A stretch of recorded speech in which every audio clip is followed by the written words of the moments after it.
The following podcast is a W2M Network partnership production. Visit W2Mnet.com for all of our other great podcasts, plus news, reviews, articles, and opinions from the worlds of wrestling, video games, football, and entertainment. All right. Welcome, everybody, to the second episode of the SCU show. I'm your host, SCU. I want to thank you all for listening again. Episode one went pretty well, I believe. I do think so. Joran Palacio Joran Palacio is awesome. He knows it. He will be joining us again later today. We got a lot to talk about today. It's going to be a great show tonight. But wait all week for this one. Now we're finally caught up on everything. Breaking news. A lot of breaking news that coming out over the week that I'm talking about tonight. Victor Cruz released for the Giants. Wow. When I saw that, my jaw dropped. I was like, oh my God, they really got rid of Victor Cruz. Because I was not expecting that. I mean, yeah, he was injured and he wasn't playing as well, but I felt maybe he could have done better next year, 2017, but Giants didn't see it that way. They got rid of him. But I want to start with this. I want to start the SCU show today with this. An ESPN alert, and Sean, you told me about this yesterday, the day before. ESPN alert that the Dallas Cowboys are indeed going to they're going to release Tony Romo. We don't know when. It's not official yet, but it's pretty much going to happen. So I wrote an article about that. And you know what? And a lot of Cowboys fans are going to listen to this, and they're not going to like what I'm going to say. It's about time. Isn't it? Isn't it about time the Dallas Cowboys finally realize that they can't do anything else with Romo? Romo is done. It's a done deal. Now, I'm not saying Romo's never going to play again. That's something I have about Victor Cruz that I will get to later in the show. Romo is going to play again. It's just not with the Dallas Cowboys. And I said this all last year when Dak Prescott led this team to a 13-3 record. Every time we did a Football 5 episode, I told the guys and Rachel, Romo is done. Done. They can't go on with him anymore. They cannot go on with anymore. He is not the guy that's going to lead this team to the Super Bowl, no matter what Jerry Jones says. Jerry Jones is a nutcase. We all know this by now. Jerry Jones is not leading the Dallas Cowboys to a Super Bowl. Did I say Jerry Jones? I meant Tony Romo. Tony Romo's not leading the Dallas Cowboys to a Super Bowl. It's just not happening. So it's about time they got rid of him. Another reason, I'm not saying just because he's bad. He's not bad. He's going to be, I wouldn't say he'd be a Hall of Famer one day. He could be. I wouldn't put him in the Hall of Fame personally because he's Dan Marino without a Super Bowl appearance. I mean, you got to at least get to the Super Bowl or have some postseason success. He's won 2 postseason games in his career. 2. Yes. Yeah, 2.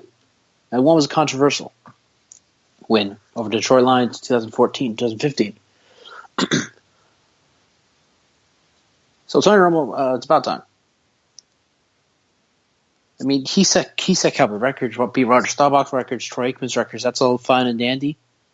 But he didn't do what Troy Aikman and Roger Staubach did, and that was win the Cowboys a Super Bowl.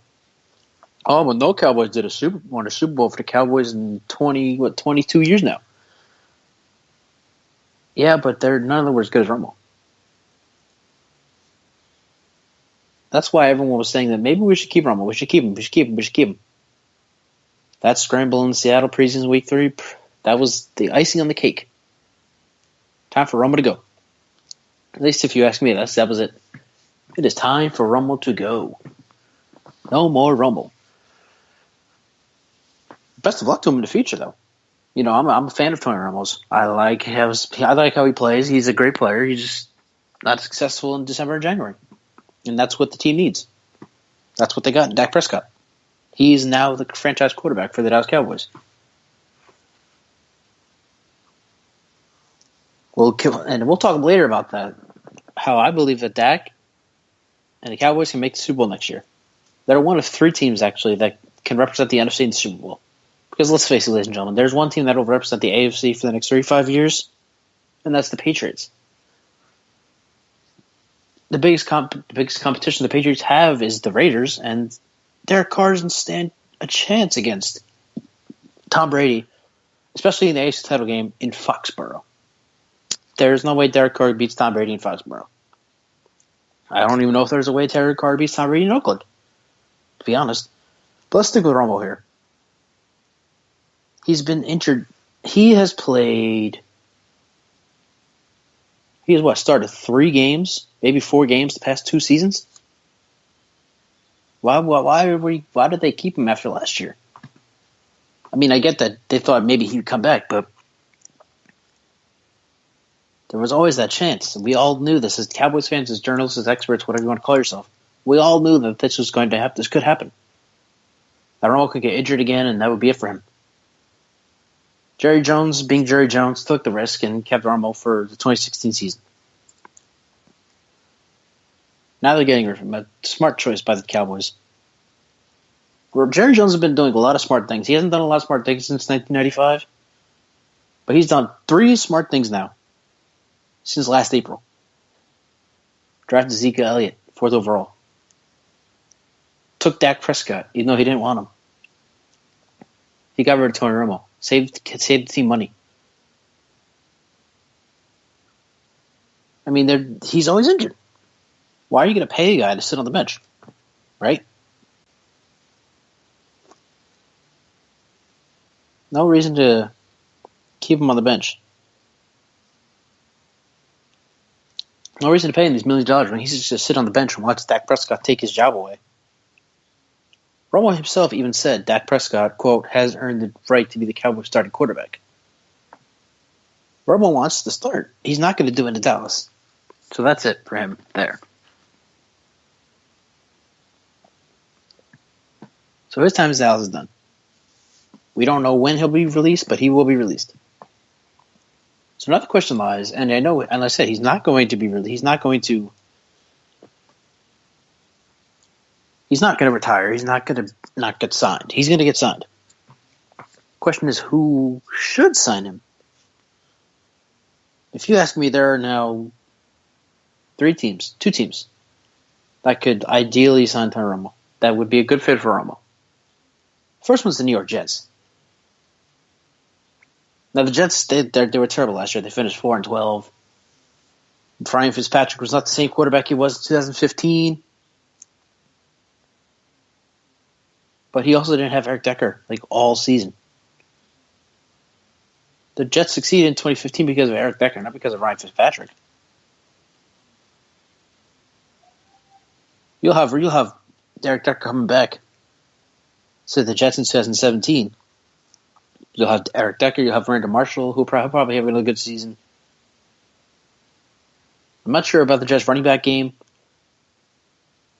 but Tony Romo, Brandon Marshall, Eric Decker. Just the sound, just think about that for a second. How nice is that sound? How nice does Tony Romo, Brandon Marshall, and Eric Decker sound? With those 3 together, they could be the 3rd best team and the 2nd best team in the AFC East behind the Patriots. Because what do the Dolphins have? Ryan Tannehill? He's like Tim Tebow. Except he's played longer. He had a good stretch of about 6-7 games. Then he hurt himself. Usually what happens after a guy hurts himself, like Tannehill towards the ACL, usually what happens is that they're not the same guy. So if Romo went to the Jets,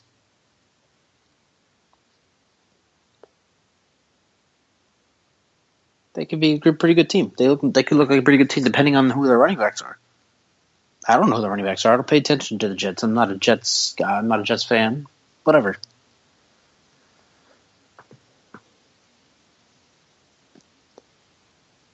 But Tony Romo for the Jets would be a perfect fit. I'm not maybe not a perfect fit, but it would be a good fit.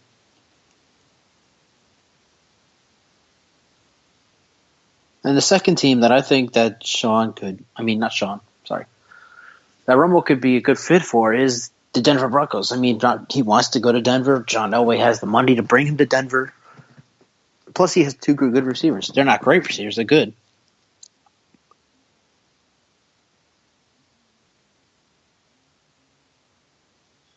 I mean, Emmanuel Sanders, Demaryius Thomas. You have Delaney Booker, I think his last name is, the running back for the Broncos. He's becoming great.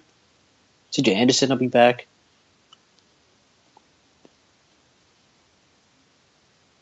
got a good team right there in Denver with Romo. You had a good team in Denver regardless. Bring Romo there, and oh man, you guys are playoff bound. I mean, you have a good defense right now. Von Miller's there. Keith Talib's still there. Chris Harris Jr. is still there. DeMarcus Ware's still there.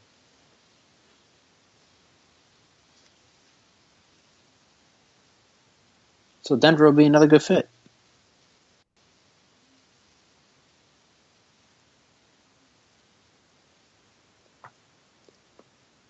I really think that he'd probably be better with the Jets, though, because they have better receivers. Well, that would be something, wouldn't it? Romo with the Jets. Compete with the Giants, who just got rid of Victor Cruz. We'll get to that later on. They just got rid of Victor Cruz. Now the Jets could, if they get Romo, they could become the Kings of New York in the NFL. How crazy does that sound? One move and they're the Kings of the NFL.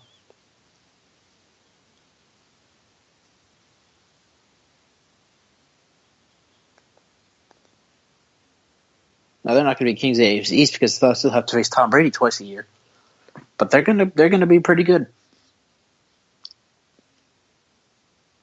if they got Romo. With Denver, it'd probably be the same situation as last year because Trevor Siemian was average. Romo would be average with that team because Demaryius Thomas is no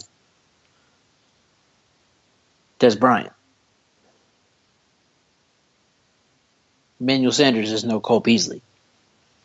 And Delaney Booker is nowhere near Ezekiel Elliott or DeMarco Murray, for that matter.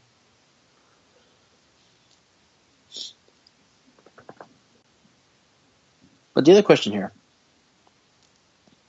No, well, I'll get to that later. Next segment is where the Cowboys go from here. There are a few options out there. But for Romo, it's it. That's it. No more. You can't keep him. You can't afford it.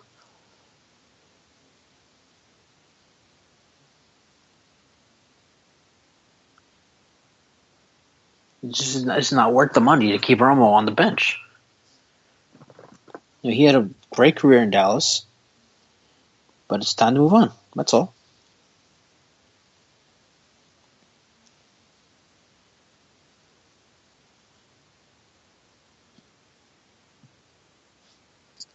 Again, we will have a link for the show when it's ready. I'm still waiting on it myself. So when it's ready, you will be hearing me in my voice. Hopefully, before we get to Scott Rogust, I'm pretty sure his last name is Rogust. Might be Rogust. Sports editor of the Vector, it's called. The New Jersey Institute Technology newspaper. Sports editor. Scott Rogust will join the show at 8 o'clock Eastern Time. He's also the lead Giants writer for Double G Sports. Him and I will be talking about Cruz. They've also released Rashad Jennings. Let's talk about that for the next about 8 minutes or so. Try to talk about the next 8 minutes. The Giants what a bad running back problem they have. And I'll talk this aside of Cruz. They have a terrible running game. I was so disappointed when I saw Paul Perkins' performance and he didn't do much of anything.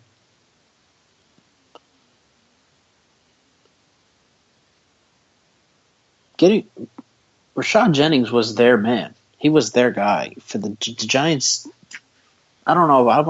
I question that. I question them getting rid of Rashad Jennings because now they have no good running backs. And if they expect Paul Perkins to be great next year, I'm sorry. I really don't think he's going to be your guy next year.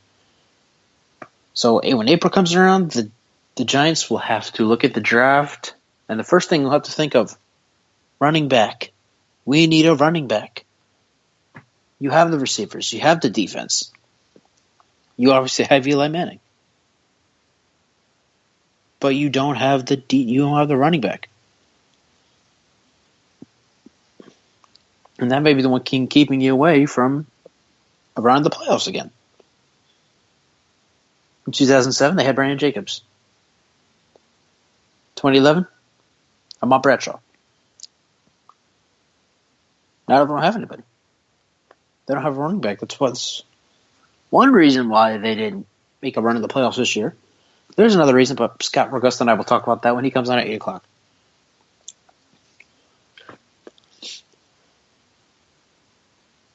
Well, hold on. Let me see where the Giants are in the draft. What position they're draft? What number they're drafting in the first round? I'm not a draft guy, but I can see two guys that the Giants can pick up.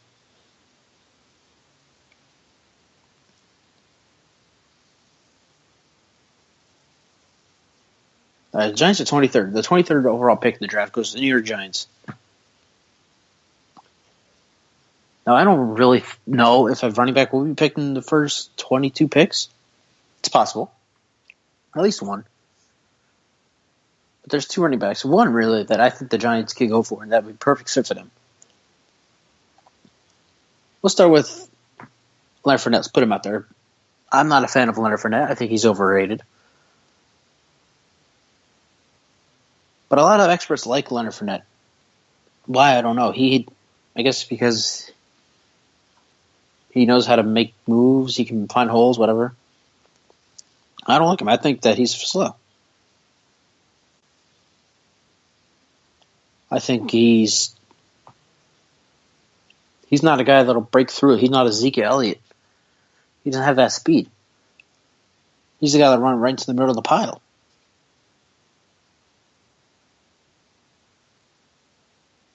The second one, and this is probably my favorite running back.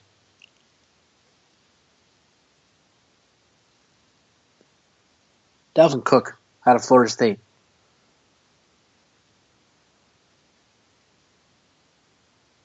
Dalvin Cook is an Ezekiel Elliott type running back. I've seen him play at Florida State. I love the way he does it.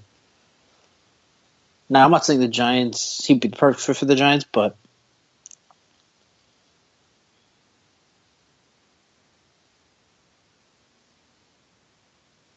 it would be a pretty good fit. It might not be the perfect fit. There probably other teams that could use a running back more than the Giants, but if the Giants picked up Dalvin Cook, they would be set. They would be set.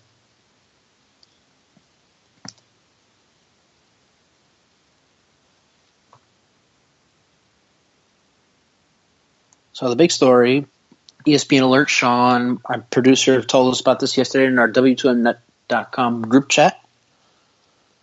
The Cowboys will release Romo. We don't know when, but they will.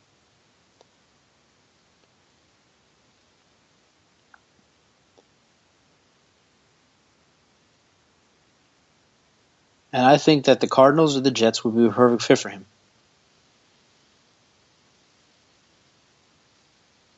The Jets more than the Cardinals.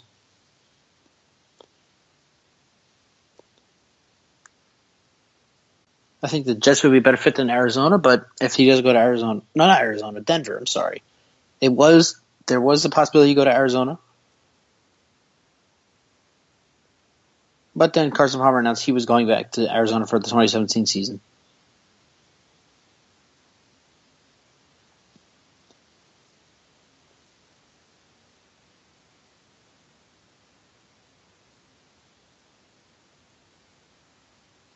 He probably have the better team if he went to Arizona than he would if he went to Denver.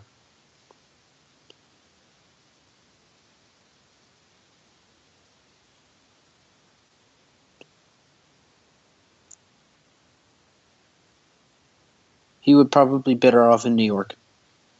As weird as that sounds. That would be better fit for Romo if he went to the Jets.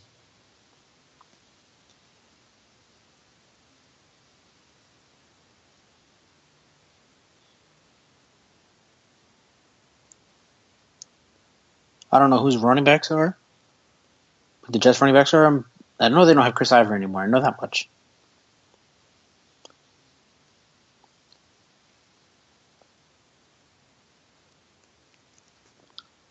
I don't know if Bilal Powell, I think he's a wide receiver. I don't think he's a running back for the Jets, but he's pretty good.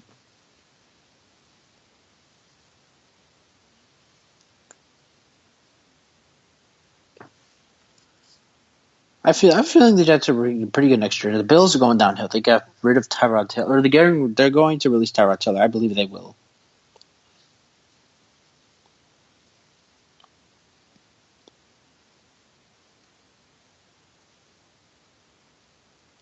So the Bills are going down. Rex Ryan's on the coach. That team is just going downhill. I feel like they will finish last in the AFC East, as opposed to the Jets, who most people think will actually finish last in the AFC East. The Jets. Not with Romo. With Romo, they finished second because Ryan Tannehill's injured, all banged up, whatever. He's not going to do what he did before.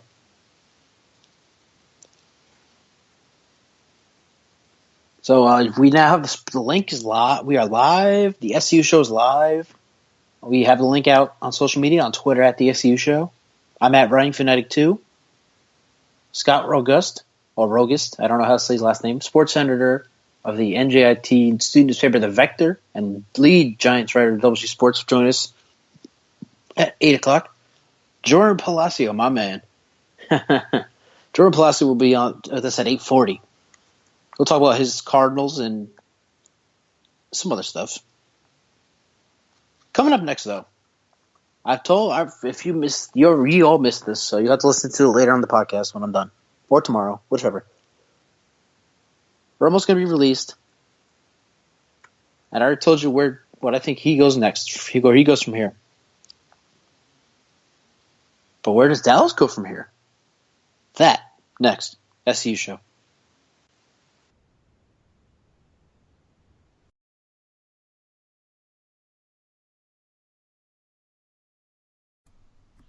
Would FlexCO be a better option at your flex position?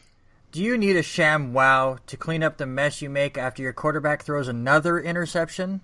Then we have the solution for you. I'm Randy Isbell. And I'm Mike Mitchell, and we're here to clean up your fantasy mess with more power than OxyClean. Check out the Fantasy Football to the Max podcast every Monday and Thursday at W2Mnet.com. Hello to all you Arena League football fans out there. I want to personally welcome you to join us, AFL Fan Zone, every Tuesday night at 8:30 p.m. Eastern Time for a weekly recap of all things AFL. You got stuff to do on the weekends, which means you probably don't have time to sit down and watch every single game every week. That's where AFL Fan Zone comes in. Not only do we break down the week, but we provide you with everything you need to stay up to date with the AFL, including Players of the Week, Power Rankings, and the weekly standings. Best part is, the recap is fully interactive between the viewers and the host. Just search AFL Fan Zone on YouTube and you can find all of our archived videos, including game previews, recaps, and weekly updates. You can also find us on Facebook, Twitter, and at our website at www.aflfanzone.com. AFL Fan Zone, your internet home for the best AFL fans. Hi, I'm Donovan James, and welcome to the Don James High School Football Report, everybody, where we discuss and debate the hottest prep and college football recruiting topics in the country every week. Only here on NGSC Sports, 9:30 Eastern. For more, follow me on Twitter at Don James Sports.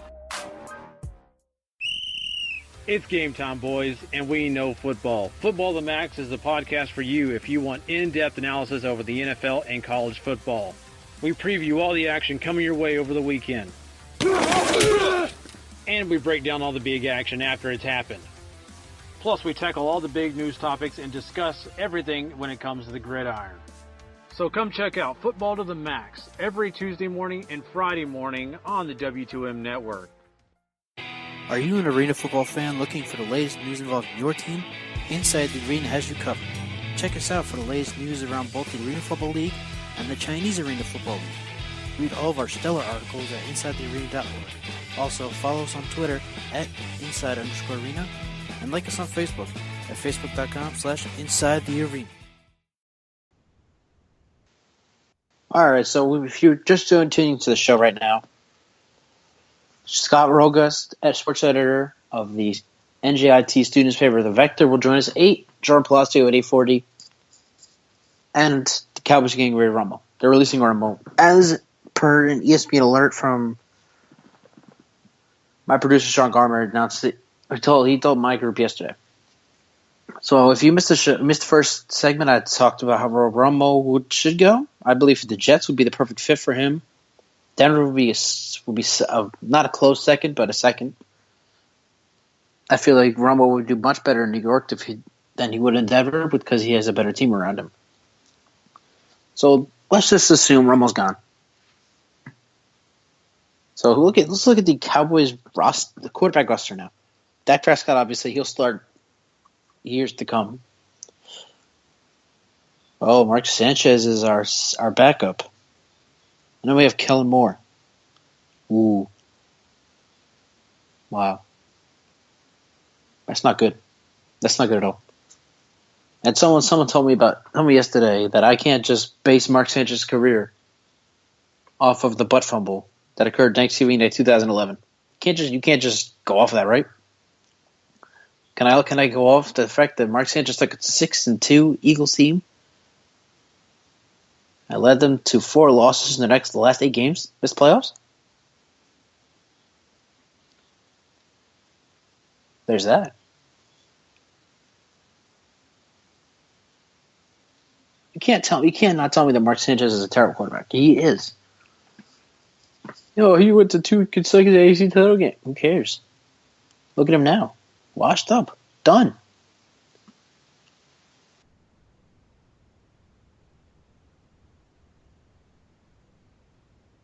He is not a starting quarterback anymore. He's not a good starting quarterback anymore. Any quarterback can start, ideally. But he's not a good starting quarterback for this team. And then there's Kellen Moore. He started 4 games for Dallas in 2015 when Romo was out.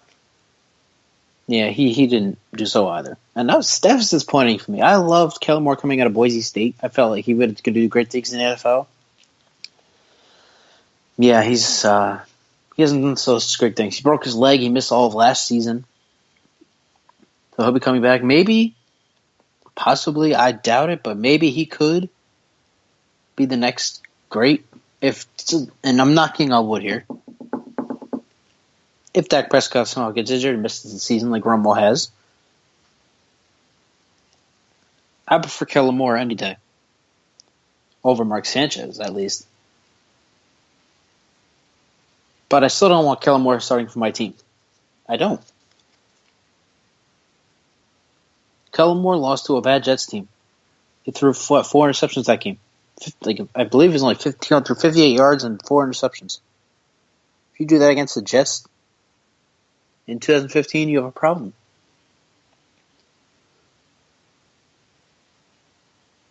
So let's look into the draft here. I looked into the draft here to see where the Cowboys can go at quarterback, because outside of maybe some better defensive players, the one thing they need is a backup quarterback. And I found 2 prospects that I believe would fit perfectly in Dallas. First one would be Deshaun Watson. It's a long shot for Watson to be selected 28th overall by the Cowboys. Long shot. But as Kevin Garnett said after the Celtics won the 2008 NBA Finals, anything is possible. So I'm going with the possibility that the Cowboys could wind up getting Deshaun Watson. That would be perfect. And the reason I think that Deshaun Watson would be a great pick is because the way he plays. He reminds me of Dak. And that's what we need on this team. We need more Dak. The Cowboys need more Daks. They need more Daks. They need a quarterback that can run if he needs to and throw when he has the chance. That's what Deshaun Watson would bring to Dallas.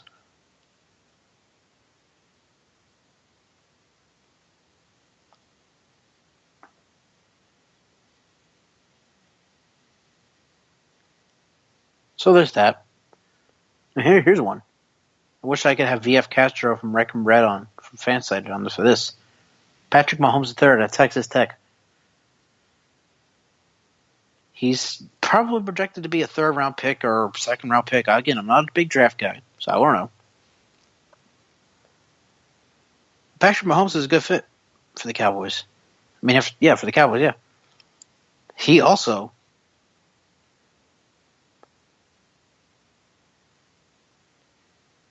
shows a playing style of Dak.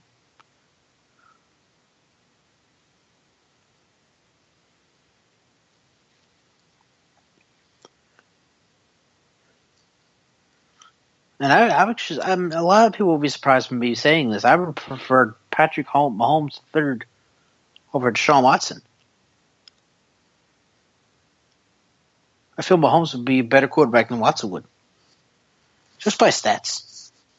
Just by the way they played last year. Yeah, Clemson won the national championship. Yeah, but they almost lost to Troy. They did lose to Pitt. And I talked about this last week when we talked about the college football playoffs screwing up with Washington. I didn't think Clemson should be in because of that late loss. The only reason they got it is because Michigan lost to Iowa. Michigan doesn't lose to Iowa. It's Michigan instead of Clemson in the college football playoff.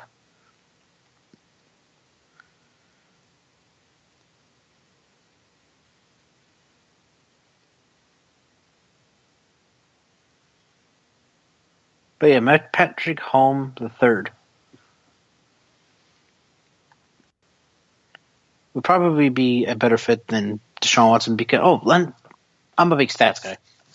I know you can't always back your facts up on stats, but it's pretty easy to do.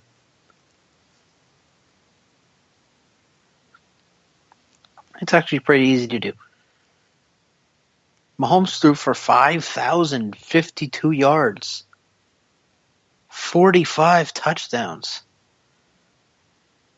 Just 10 receptions. The 10 receptions, that looks a little bad, but it's not terrible. Not terrible at all.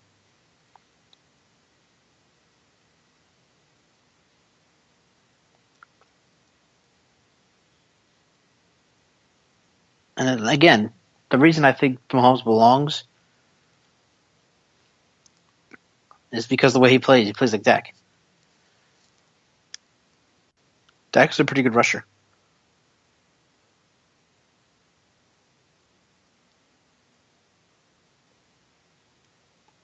Mahomes is just about as good rusher as Dak was when he was at Mississippi State. Mahomes only rushed for 262 yards. That's not much. But he also rushed for 12 touchdowns. That is a lot.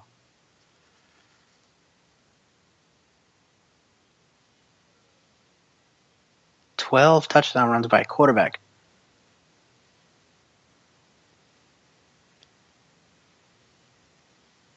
Like, I don't even think Dak did that in Mississippi State in his senior year. I'll have to look that up, but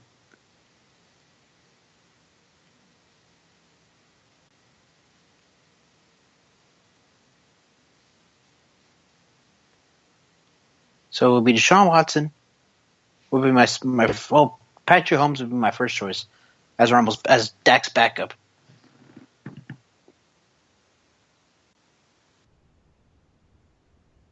And the second one would be Deshaun Watson. Now, I don't think the Cowboys are going to get Deshaun Watson because he has a lot of stock value on him. A lot of these teams, Cleveland, San Francisco, they need quarterbacks. So I think the Browns or the 49ers would go for him. Maybe even the Bears. And I've said this before. Jay Cutler is not winning you anything. Jay Cutler's not getting to the playoffs. The Bears need to cut ties with him already. And I also said this about the Bears. It's a little sidetracking here, but John Fox isn't a bad coach. The Bears are bad because Jay Cutler is their quarterback. If Jay Cutler wasn't their quarterback, this would be a pretty good team. They just had a star running back. I don't remember his name, but he did pretty well as far as I'm concerned. They have Alshon Jeffrey. One day Kevin White will be healthy and play all 16 games for the Bears. They'll get some defensive guys to make their defense a little better. Spice it up. They can do all that, but if Jay Cutler is their quarterback, they're not winning. They're not going to the playoffs. And it has nothing to do with their competition in the NFC North, because they had to face Matt Stafford twice a year, and Rodgers twice a year, and Sam Bradford. And they lose Sam Bradford too.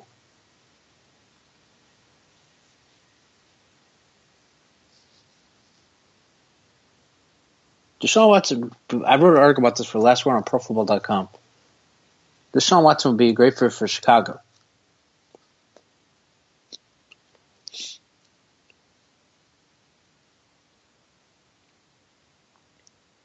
I think that Deshaun Watson would be great for the Bears. I was like seeing with Dallas, but I just think it's not going to happen. I think that the Bears would be the perfect fit for him at number 3. Cleveland's going after Myles Garrett, who actually wanted the Cowboys to draft him, but we don't really need him. Well, one, we don't need a defensive pass rusher like that bad because I've heard rumors that DeMarcus Ware will be returning to Dallas next season, leaving Denver.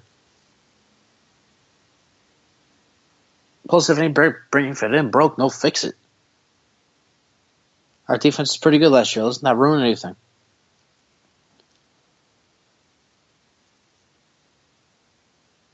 Plus, I don't think Myles Garrett's going to fall to 28. I don't know. I really think Cleveland will pick him, even though he didn't want to be picked by Cleveland at all, which I find pretty funny, to be honest. Then again, who does want to play for the Browns? Nobody. Except Jamie Collins when he left the Patriots. But even then, even you knew he didn't want to play with the.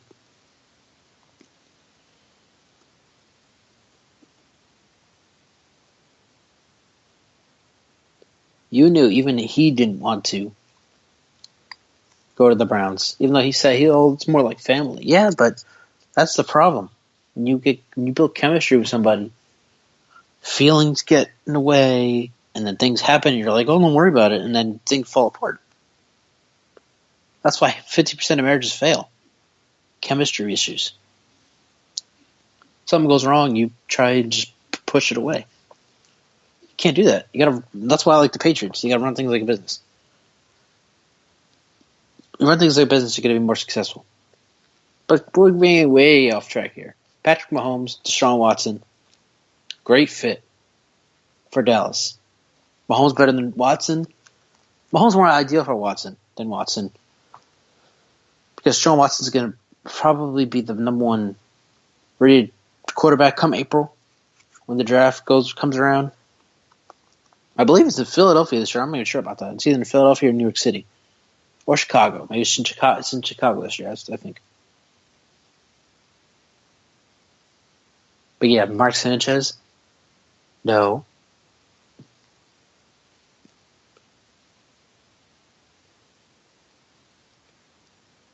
Kellen Moore? Doubt it. So it's time to look at the draft.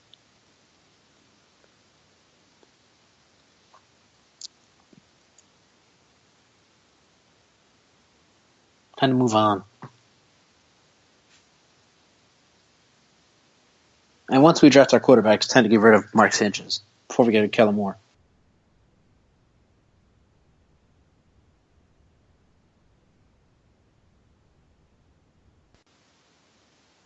Because Kellen Moore is probably more valuable than his team Mark Sanchez is. But again, let's just hope that Dak can stay healthy.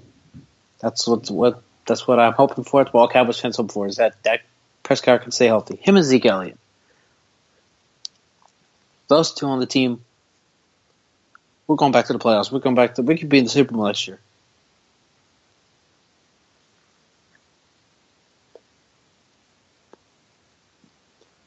And speaking of which, Cowboys are Super Bowl favorites. They're the second favorites. New England's favorite, obviously, because they're defending world champions. And pretty much every time a team wins the Super Bowl, they're favorites heading into the next season. Cowboys are second. Packers are up there, top 5, I think. But if you ask me, there is one more team on this list.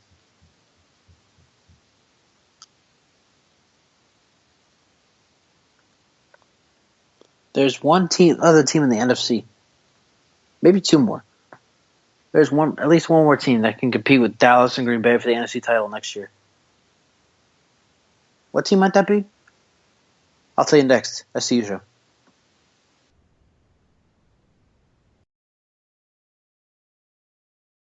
Hello to all you Arena League football fans out there. I want to personally welcome you to join us, AFL Fan Zone, every Tuesday night at 8:30 p.m. Eastern Time for a weekly recap of all things AFL. You got stuff to do on the weekends, which means you probably don't have time to sit down and watch every single game every week. That's where AFL Fan Zone comes in. Not only do we break down the week, but we provide you with everything you need to stay up to date with the AFL, including Players of the Week, Power Rankings, and the weekly standings. Best part is, the recap is fully interactive between the viewers and the host. Just search AFL Fan Zone on YouTube and you can find all of our archived videos, including game previews, recaps, and weekly updates. You can also find us on Facebook, Twitter, and at our website at www.aflfanzone.com. AFL Fan Zone, your internet home for the best AFL fans. Hi, I'm Donovan James, and welcome to the Don James High School Football Report, everybody, where we discuss and debate the hottest prep and college football recruiting topics in the country every week. Only here on NGSC Sports, 9:30 Eastern. For more, follow me on Twitter at Don James Sports. It's game time, boys, and we know football. Football to the Max is the podcast for you if you want in-depth analysis over the NFL and college football. We preview all the action coming your way over the weekend. And we break down all the big action after it's happened.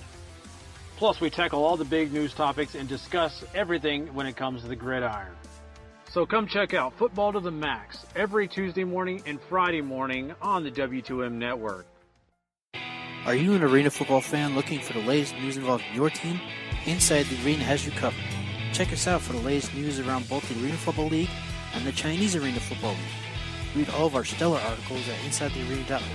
Also, follow us on Twitter at Inside_Arena and like us on Facebook at Facebook.com/InsideTheArena.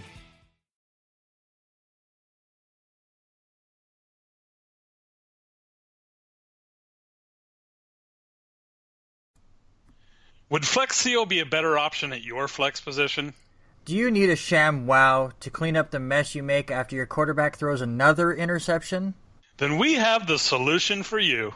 I'm Randy Isbell. And I'm Mike Mitchell, and we're here to clean up your fantasy mess with more power than OxyClean. Check out the Fantasy Football to the Max podcast every Monday and Thursday at W2Mnet.com.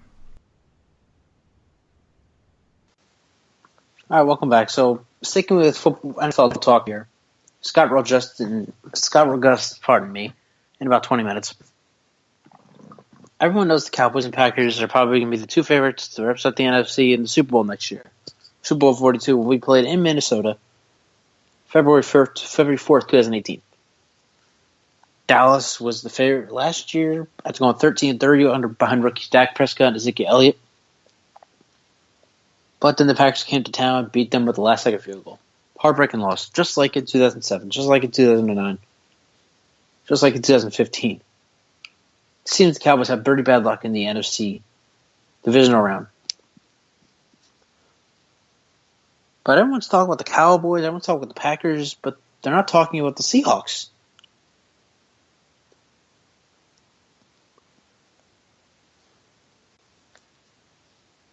Nobody's talking about the Seahawks. Seattle has been probably the best team. Well, I wouldn't say they're the best team in the NFC the past couple of years. They've been top dog, though.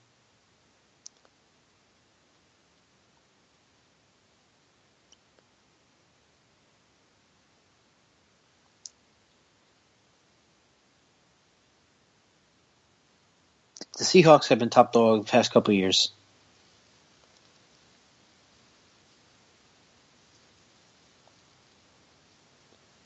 I mean, they just keep winning and winning and winning.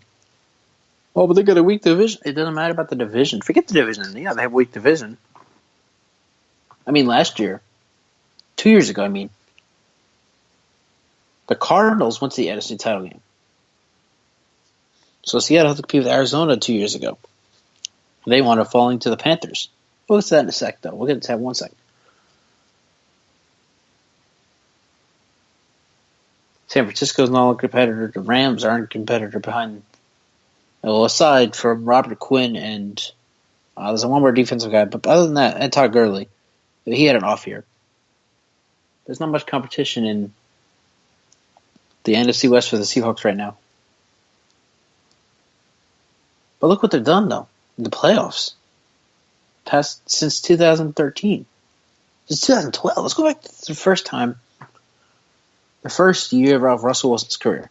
2012, they go to the NFC Division round. They lose to the Falcons off a last-second field goal. They lose by the skin of their hairs in that game.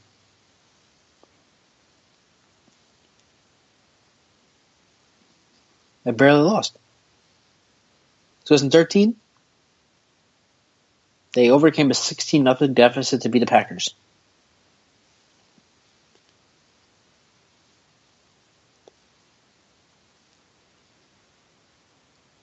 And then they dominated. Wait, I think of the wrong Super Bowl. Yeah. 2014, they beat the 49ers. That's right.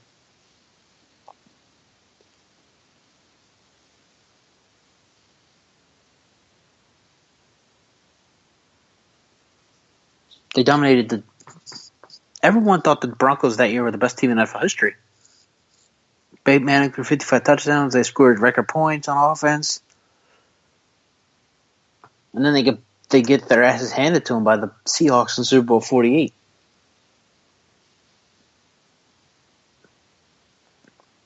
Next year, they overcome the 16-0 deficit to the Packers in the AFC title game. And if they just run it on the 1 yard line, Marshawn Lynch, beast mode, they're repeat champions. They win the second Super Bowl in a row.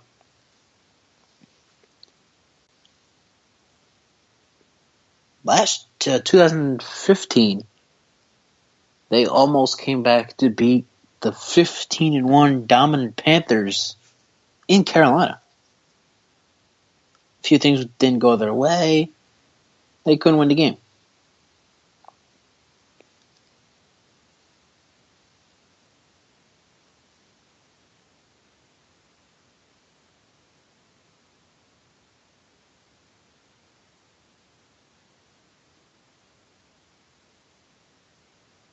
And this past year, who expected the Falcons to do what they did this year?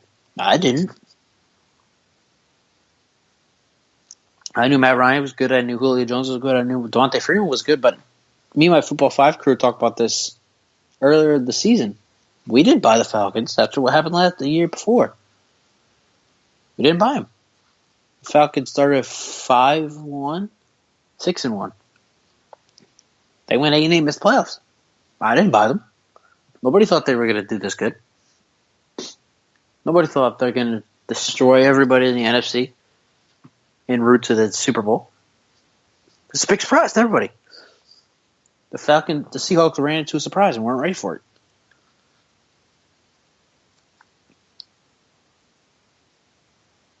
Now, the Falcons, I said this on last week's show, the Falcons are going to suffer a Super Bowl hangover.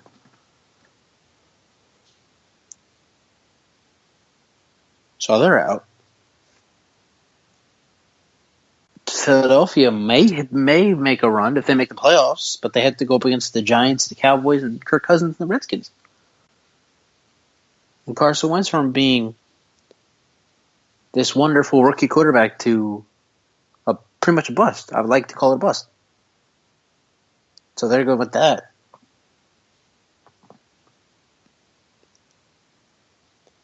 There's not much competition outside of Dallas, Green Bay, and Seattle in the NFC. There's just not.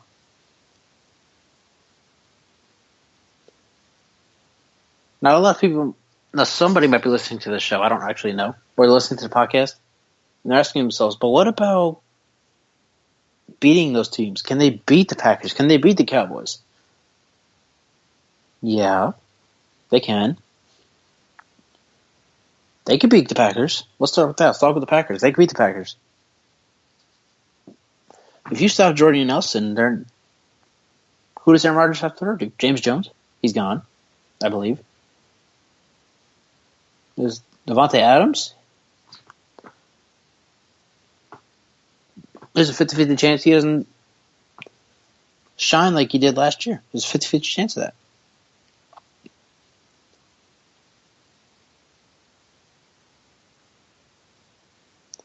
And if you put pressure on Rodgers, he has nowhere to go. He's one of those quarterbacks that doesn't scramble that much.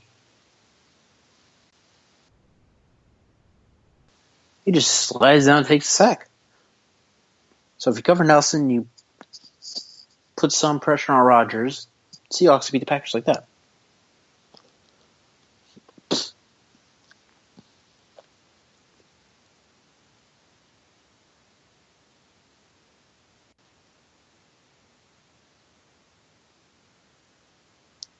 Now, what about Dallas?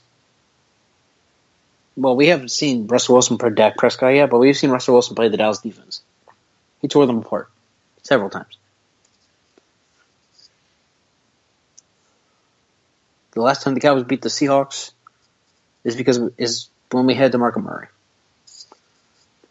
Murray beat the Seahawks defense, and that's why we won in Seattle Week 6, 2014. Yeah, it was 2014. 2015, the Seahawks destroyed Dallas in that defense when they came to AT&T Stadium.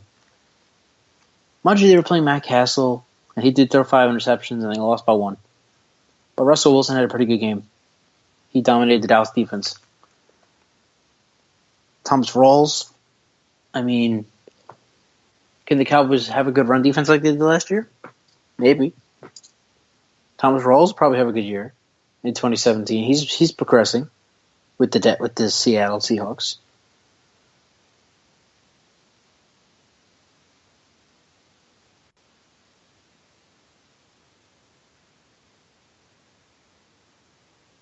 But there's one thing, and I'm a Cowboys fan, I'm saying this now, there's one thing that you do to beat the Cowboys. To beat the Cowboys, you have to stop Dak Prescott. That's simple. It's simple as that.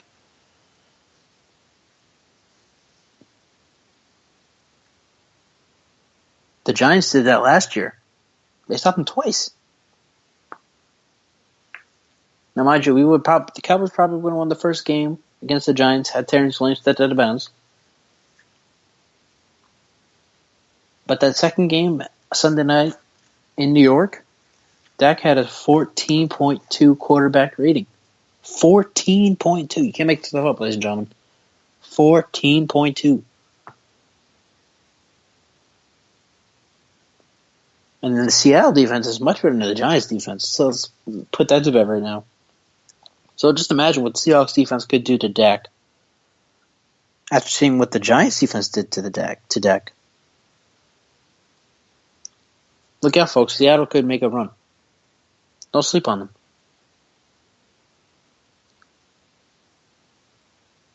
Do not sleep on the Seahawks. I'm not.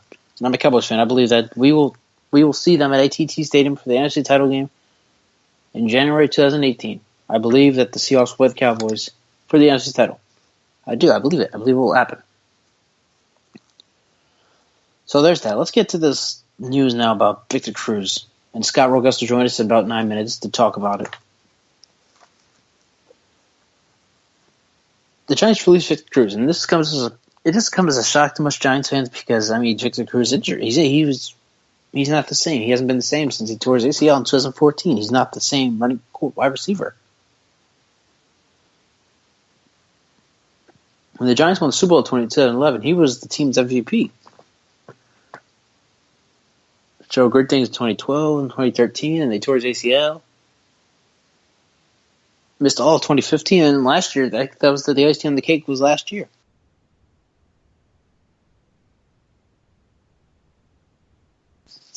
He didn't have that great year that we thought he should have. He should have had. Now, mind you, maybe OBJ took away a lot of spotlight. No, but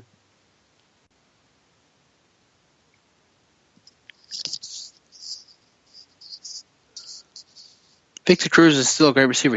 When he is targeted, he should still make plays like OBJ did. So I don't really believe that OBJ took away Victor Cruz's spotlight. I believe Victor Cruz is just not the same wide receiver anymore.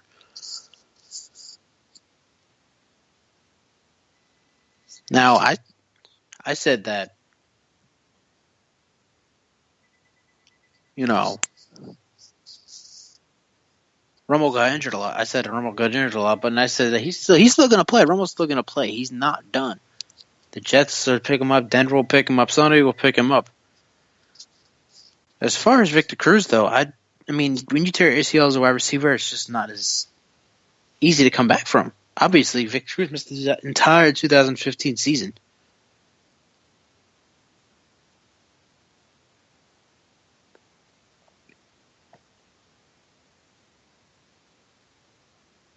I don't believe Victor Cruz may never play again in the NFL.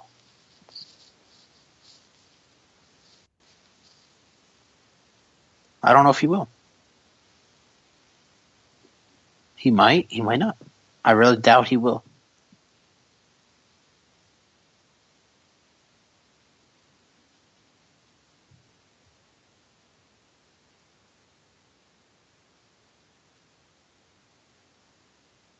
And it's sad because he had such potential.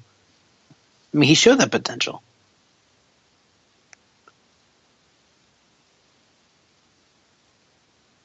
He showed it in 2011, 2012, 2013.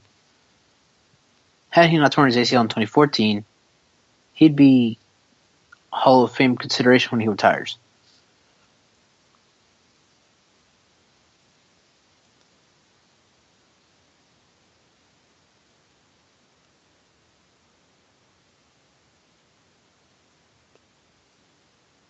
That ACL injury ruined his career. And it's it's sad. Sad that happened.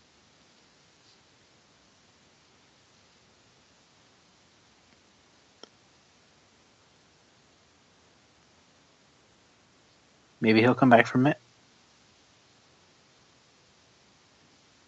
But if he doesn't, for what it was, Victor Cruz was a great wide receiver. Much respect to Victor Cruz for what he did. Even when it was against my Dallas Cowboys in the games. I believe he actually caught the game winner in Week 1 last season.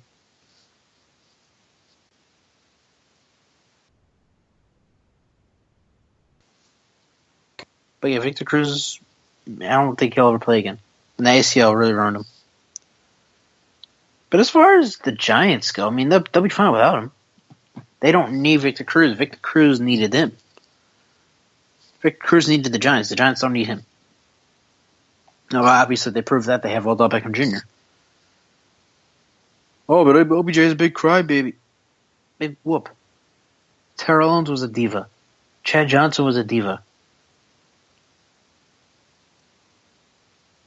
They make the team great. You don't get rid of him. Terrell Owens was a diva. He should be in the Hall of Fame. He was snubbed out this year. I think he'll get it next year. Chad Johnson will be in the Hall of Fame 1 year. I mean, if you're a diva, I don't care if you're a diva. You can be diva all you want. Just I'm Paul Bill Belichick here. Just do your job. Be a diva all you want. Just do your job. Martellus Bennett is a diva. He called the Bears a bunch of idiots. After he left the team, of course. Went to the Patriots.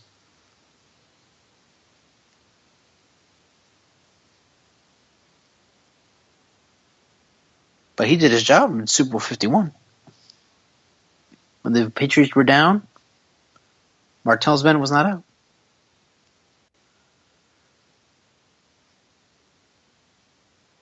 Obviously, the Patriots weren't either. They overcame the 28-3 deficit to win the Super Bowl. But point being, the Giants fans and New York local media, they want OBJ they want him out. They think that the Giants should get rid of him.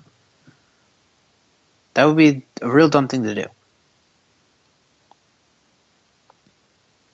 The Giants get rid of OBJ, they're going down. Because Sterling Shepard's not going to do what OBJ has done over the past 3 years. It's not going to happen. No way.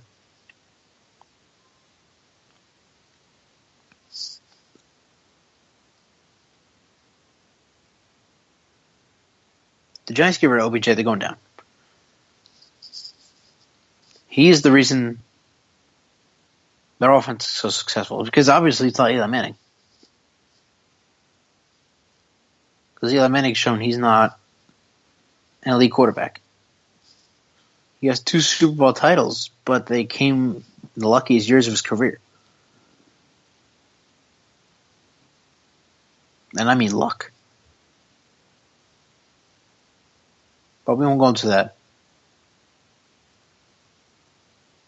Because we are done here in the first hour of the SCU show. Coming up next, Scott Rogust. Or Rogust. I'll have him say his last name for us. Sports editor of NGIT's The Vector. Joins us next, hour 2. On the way, SCU show.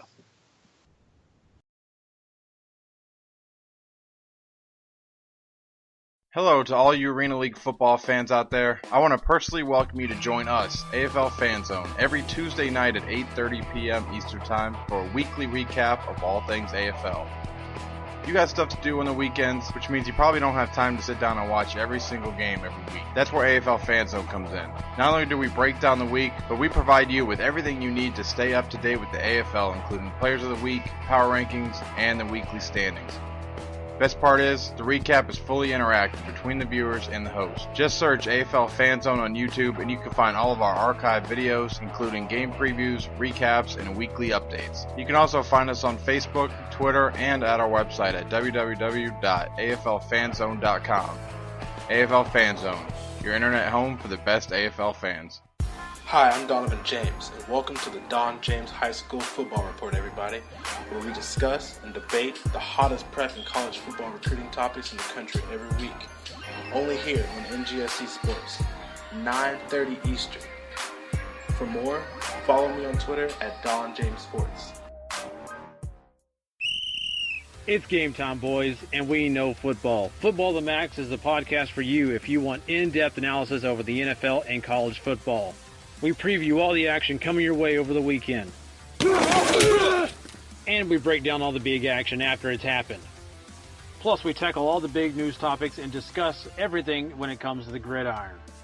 So come check out Football to the Max every Tuesday morning and Friday morning on the W2M network. Are you an arena football fan looking for the latest news involving your team? Inside the Arena has you covered. Check us out for the latest news around both the Arena Football League and the Chinese Arena Football League. Read all of our stellar articles at InsideTheArena.org. Also, follow us on Twitter at Inside_Arena and like us on Facebook at Facebook.com/InsideTheArena. Welcome, everybody, to hour 2 of the SCU show. I'm your host, SCU. And we're going to get right into this here. We have Scott. Scott, I'm pretty sure I said your last name wrong. I'm saying Rogust. Is that it? Yes, that's correct. Rogust. How are you doing, SCU? I'm doing well.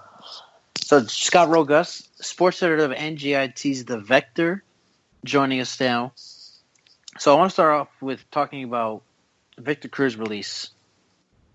I believe that this is a right move by the Giants because he's just not the same receiver he was since tearing his ACL back in 2014. How do you feel about that? Yes, it was the right move. It wasn't a matter of if the Giants would release him from his contract. It was a matter of when. I mean, you look at the finances, but they was owed $7.5 million next year. And you look at the stats, he had 39 completions, 586 yards, and 1 touchdown. It's not the Victor Cruz that we've come to know, especially since 2011. So it wasn't really that much of a surprise. I was always a fan of Sterling Shepard. Even watching him when he was playing in Oklahoma, I was happy when the Giants drafted him. I felt like he could be good for them. He did okay for his rookie year. Do you feel like he's going to do great next year?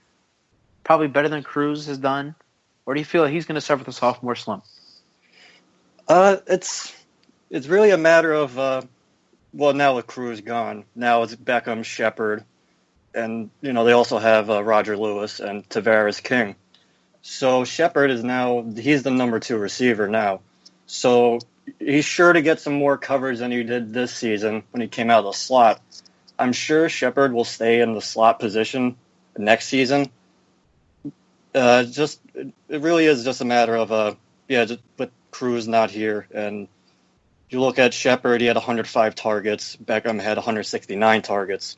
So definitely they're going to get a lot more looks this year. It's just a matter of the defense covers them more than they did this past season. Good point. Here's the biggest problem I feel with the Giants is their running back problem. They got rid of Rashad Jennings. How do you feel about that move? I thought it was the same thing as Cruz. It was a matter of it was bound to happen. He was owed $3 million this season, this coming season.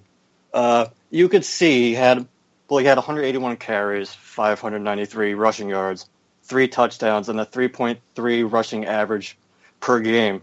He wasn't as effective as he was in previous seasons. You could tell he kind of stutter step behind the line of scrimmage, and the defender would be waiting for him. So you could attribute it to the offensive line. It's not that great. But if you're looking, you got to save money, and the move had to come. It was bound to happen. When the Giants drafted Paul Perkins out of UCLA last year, I felt like he would be their next great running back. Maybe the next Brandon Jacobs, maybe the next Tiki Barber, maybe the next Amar Bradshaw. He did nothing next year. Do you feel like the Giants should stick with him, or do you feel? I feel like they should draft a running back in the draft. What do you think? I would say that we should stick with the Giants should stick with Perkins right now. He did show potential at the end of the season when he did get the majority of the carries. Particularly, look at the last week of the regular season against Washington: 21 carries, 102 yards, and he just showed the explosiveness to rush through the middle. He has the speed. I'd give him a chance. In regards to the draft, I want I go on a limb sometimes talking to friends, stuff like that.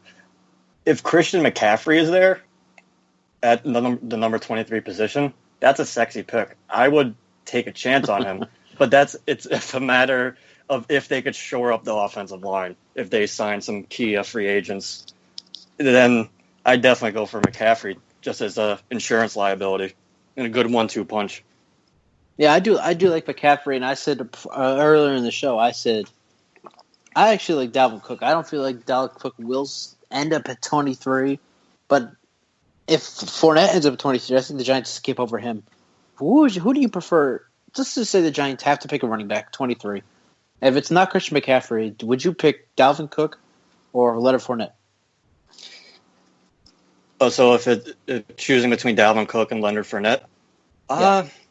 I'd probably go Fournette because he does remind me of like Brandon Jacobs. He's a moose.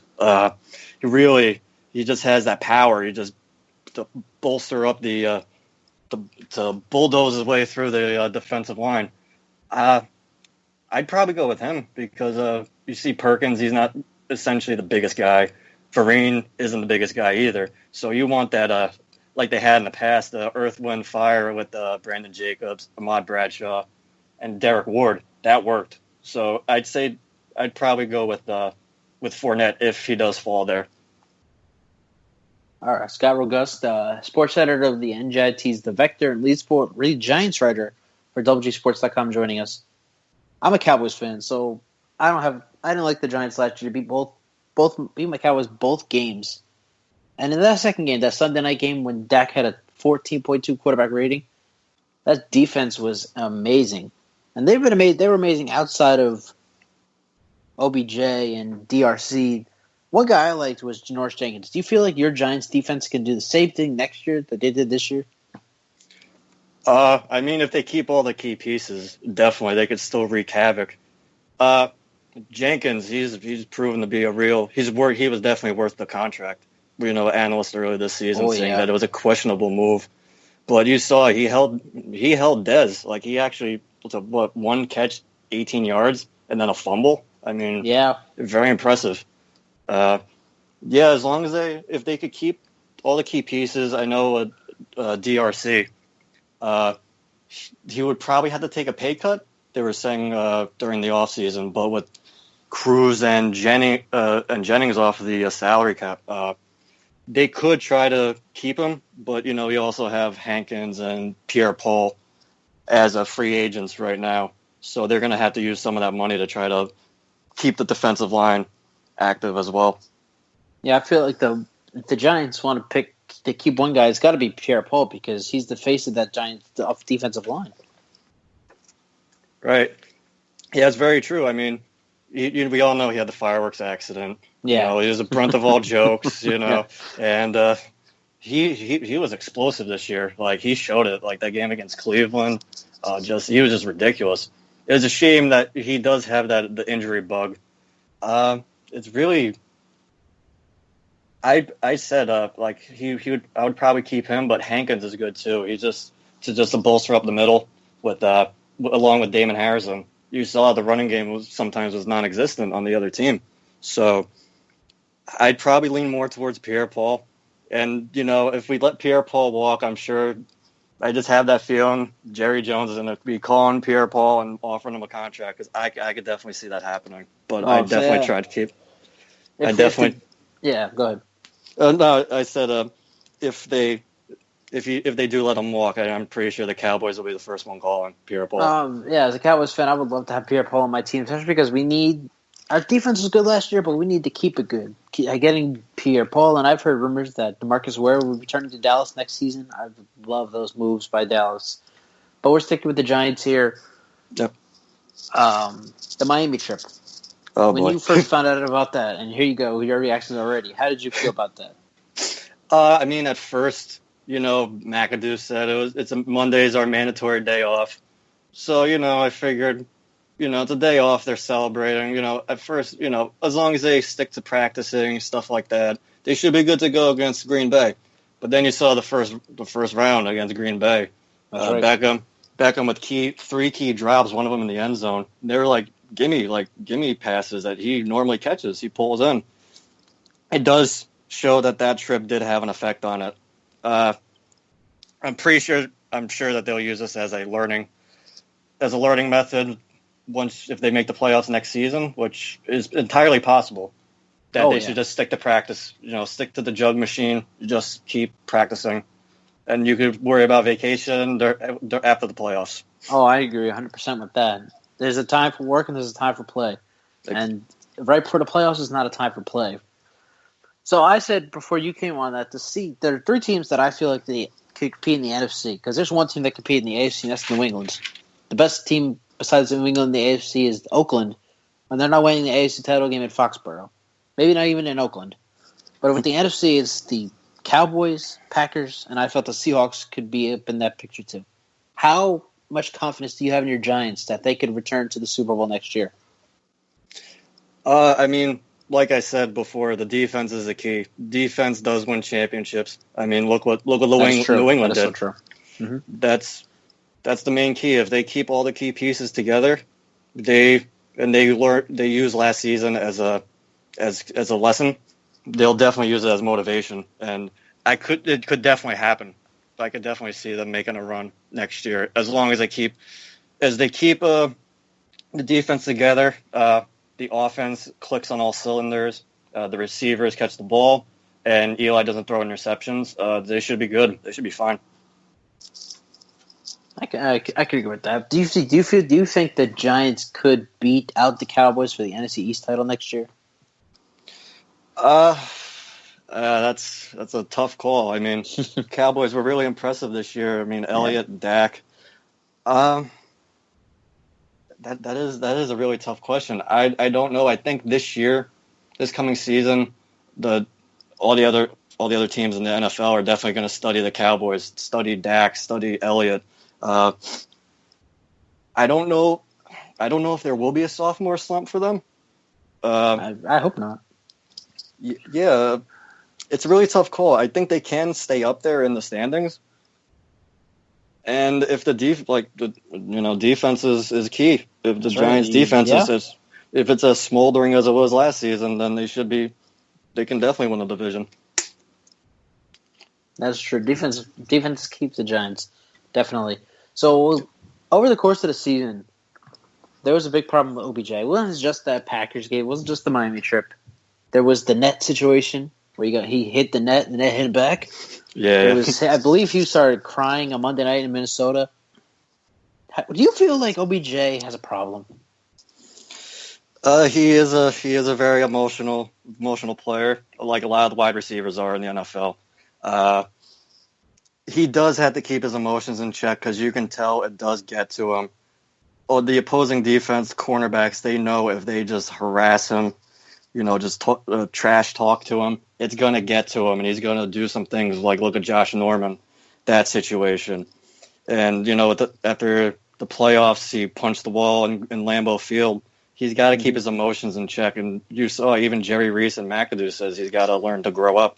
That's right. So if he's just got to keep himself in check, because if you wear your emotions on your sleeve, it's an easy target. Yeah. Now I'm from New Jersey. I reside in Virginia for now. We'll be back in New Jersey. I actually live near Newark, where you attend school. So you and I both know how the New York media can get. They get one thing happens, they go berserk. Everything goes crazy, especially with the Knicks and stuff. So with OBJ, I've heard things where people are saying the Giants need to get rid of him. He's too much drama. I personally don't care if you're a diva. Just pull a Bill Belichick and do your job. Do you feel like the Giants would be? I feel like the Giants would be wrong if they ever got rid of OBJ. How do you feel about that? I have to agree with you, SCU. Definitely, you can't. He's one of the best football players in the league right now.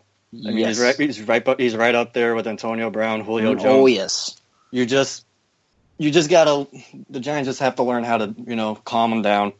I would not. If I were the Giants, I would not trade him, because that's too much talent to trade away. You can't get anything equal in return, really, because he's a once in a lifetime talent. But yeah, definitely he's just got to keep his emotions in check. He's got to, hang out with the right people, stuff like that. And yeah, it's just got to be a learning experience for him. He's just got to learn to chill out a little bit. Yeah, and I hope. And you mentioned Josh Gordon, how he let his emotions get to him, and then he wound up doing marijuana, and now he's out of the league. I hope for the Giants' sake that OBJ doesn't follow that path. Oh yeah, definitely. I mean, like I said, he's just got to hang. If he hangs out with the right people, the main problem, he listens to Chris Carter, with his infamous "have a fall" guy, but he's just got to learn to stay, hang low, hide, keep yourself private, and just do your thing, practice, worry about the football game. And just don't go down that Manziel Gordon path, because you see where it got them right now. That's true, and I hope Manziel can get back in the NFL too, just not with the Browns. Nah. Scott Rogust, sports editor of NJIT's The Vector, lead Giants sports writer for DoubleTsports.com. Good talking to you, man. All right, thank you for having me on, SCU. You got it. Good stuff. Good stuff from Scott Rogust. And I'm glad I got his last name right. I was thinking Rogust all day. Turns out it wasn't Rogust. It was Rogust. Good thing I got that right. He makes a good point, though. Defense wins championships. I mean, we've seen this every Super Bowl for the past, how many Super Bowls now? I think back to Super Bowl 48 from 51. Seahawks defense dominated Denver's best offense of NFL history with to win by 35 points. The Bengals defense won them the title. Malcolm Butler's interception at the goal line. Von Miller and the Broncos defense shut down Cam Newton in the high-powered Cam Hampton's offense in Super Bowl 50.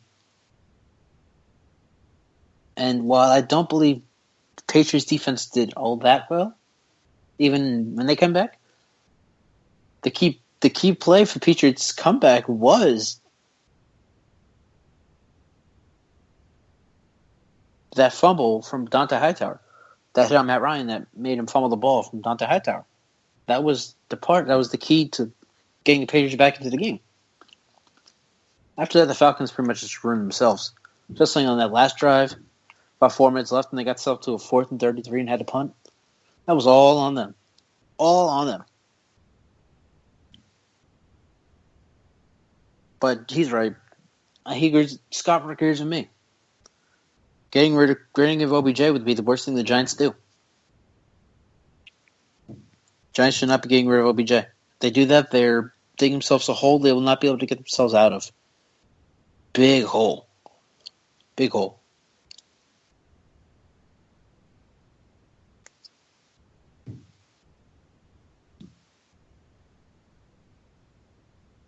Getting rid of Cruz was, it was the right choice. But who knows? Maybe he'll find a new team. Maybe he'll actually play football again. I don't think he will ever play football again, but maybe he will. I don't think he will ever play football again. I don't think he will ever play football again, but maybe he will. We'll just have to wait and see. Long off season ahead of us for the NFL.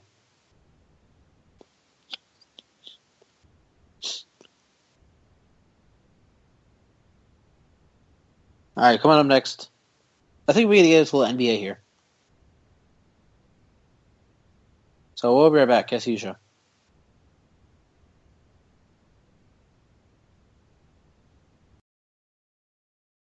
Hello to all you Arena League football fans out there. I want to personally welcome you to join us, AFL Fan Zone, every Tuesday night at 8:30 p.m. Eastern Time for a weekly recap of all things AFL.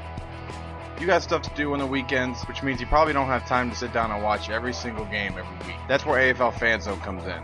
Not only do we break down the week, but we provide you with everything you need to stay up to date with the AFL, including Players of the Week, Power Rankings, and the weekly standings. Best part is, the recap is fully interactive between the viewers and the host. Just search AFL Fan Zone on YouTube and you can find all of our archived videos, including game previews, recaps, and weekly updates. You can also find us on Facebook, Twitter, and at our website at www.aflfanzone.com. AFL Fan Zone, your internet home for the best AFL fans. Hi, I'm Donovan James, and welcome to the Don James High School Football Report, everybody, where we discuss and debate the hottest prep and college football recruiting topics in the country every week. Only here on NGSC Sports, 9:30 Eastern. For more, follow me on Twitter at Don James Sports. It's game time, boys, and we know football. Football the Max is the podcast for you if you want in-depth analysis over the NFL and college football. We preview all the action coming your way over the weekend. And we break down all the big action after it's happened. Plus, we tackle all the big news topics and discuss everything when it comes to the gridiron. So come check out Football to the Max every Tuesday morning and Friday morning on the W2M network. Are you an arena football fan looking for the latest news involving your team? Inside the Arena has you covered. Check us out for the latest news around both the Arena Football League and the Chinese Arena Football League. Read all of our stellar articles at InsideTheArena.org. Also, follow us on Twitter at Inside_Arena and like us on Facebook at Facebook.com/InsideTheArena.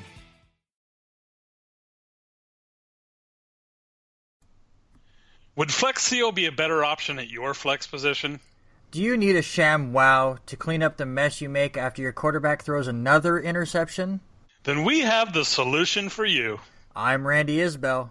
And I'm Mike Mitchell, and we're here to clean up your fantasy mess with more power than OxyClean. Check out the Fantasy Football to the Max podcast every Monday and Thursday at W2Mnet.com. All right, welcome back. Sean watching some SmackDown right now. I'm not watching anything because I'm focused on the show. But happy Valentine's Day, all. Hope you have a good one. I went bowling today. Went on a Chili's. I went to Chili's. If you ever go to Chili's, I recommend the guacamole burger. And if you don't like spicy like I do, I recommend hold the jalapenos and peppers. Other than that, Chili's makes some really good burgers. I recommend them if you live near Chili's. If you don't live at Chili's, better get in the car and get going. Not now, maybe until 8:22 at night over here on the East Coast. But Chili's is pretty good, and bowling is fun. Bowling is a lot of fun. I went to bowling. Did pretty well there. Going back tomorrow, Wednesday. $2 Wednesday nights. Can't wait for that. But let's stick with some sports over here. And let's talk everybody's favorite player, LeBron James.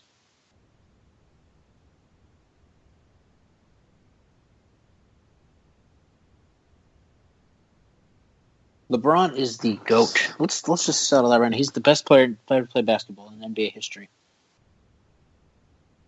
It's questionable. Maybe Bill Russell, but as of right now, because everyone is called Michael Jordan the GOAT, which he's not. He didn't win anything without Scottie Pippen. MJ led his team to the finals. Each time he went to the finals, he did about almost by himself.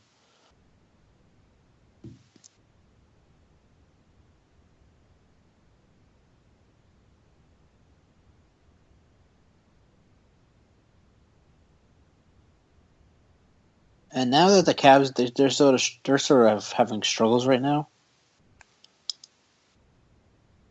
a lot of fans and a lot of media, they're just bashing on him for what? I don't love it. I don't like it at all. I don't like it at all.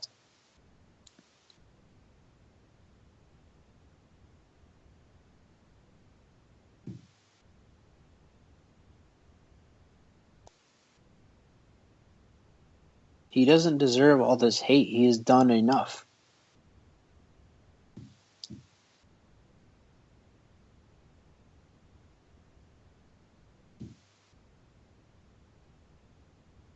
He has done enough that we're to the point where he does not deserve any more hate at all. Nobody should ever hate on him again.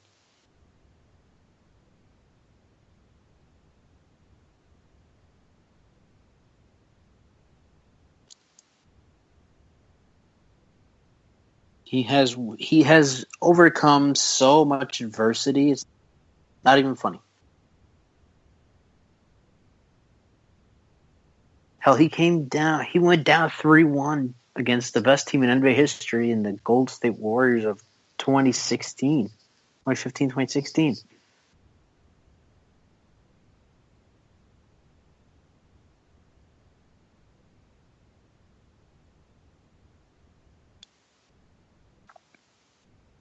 And Eric Watkins, my co-host of the Football 5, when it was a thing, we actually did a former podcast with a friend of his co-host for his show Fox News Squid, also on W2 Network Wednesday nights. I don't even know what time they go on. But when we did a show together, me and him, with his co-host, I told him every single night, since the Warriors went 3-1, every night, they're going to win. I think it's over. Okay, they lose game 5 at home. Don't worry, they're going to win game 6 in Cleveland. Okay, they lose game 6 in Cleveland. So the series is tied at 3. There is no way they lose game 7 in Golden State. There is no way.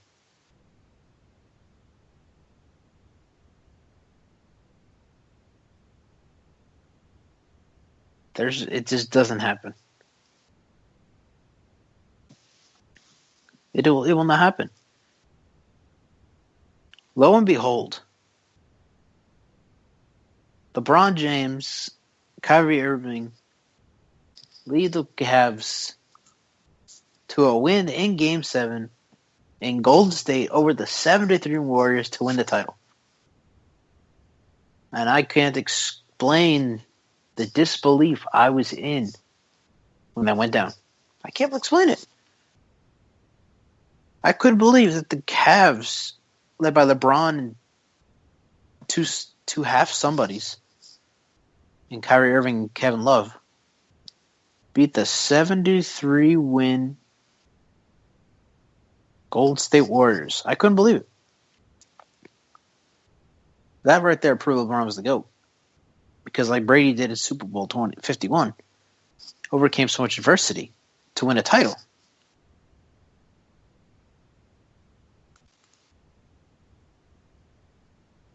So why are we still hating on LeBron?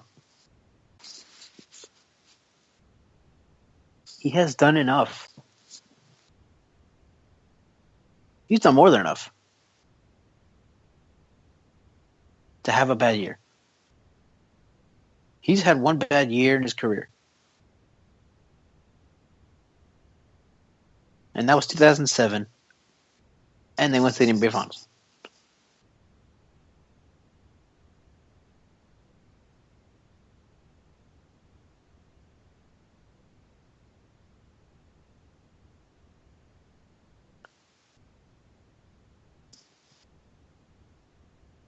They lost to a Spurs team that had a team full of Hall of Famers. Full of All-Stars, at least.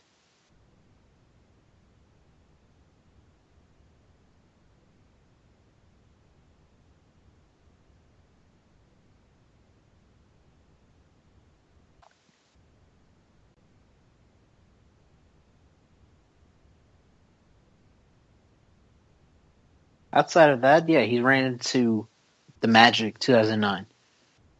He lost to Dirk Nowitzki in his prime in 2011. He lost to that All-Star team in San Antonio in 2014. But he made it there.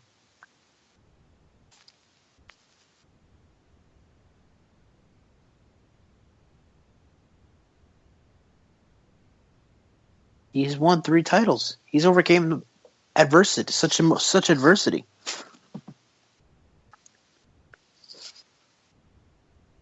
And even in this bad year that the Cavs are supposedly having, they're going back to the finals. Just goes to show what a great player LeBron James is.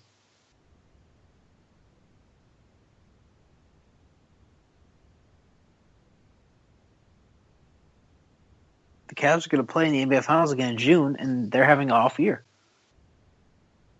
How incredible is that? How do you like that?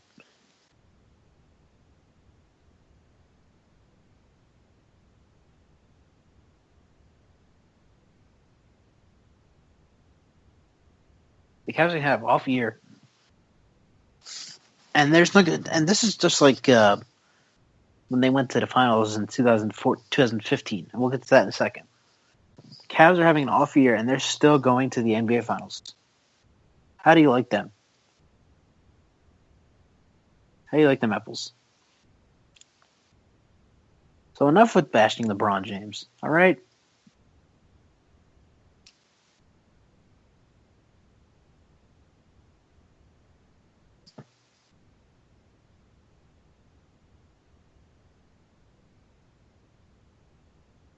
LeBron James doesn't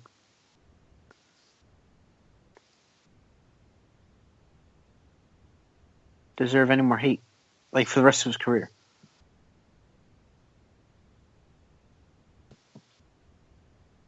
He deserves no more hate from here on out for the rest of his career. He could have a career worst year next year. He still doesn't deserve any hate because of what he's done. I mean, we don't give Tom Brady this hate after losing a playoff game, do we? No. Brady suffered worse losses than LeBron has. 2009 wild card, lost by 19 to the Ravens. Lost to rookie Joe Flacco by 19 points. Wow. 2013, 15-point loss to the Ravens in the AFC title game. No hate.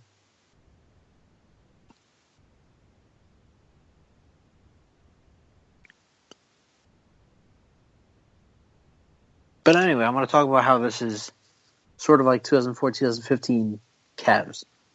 So right now, Kevin Love is out for 3-6 weeks. He had surgery on his knee this morning.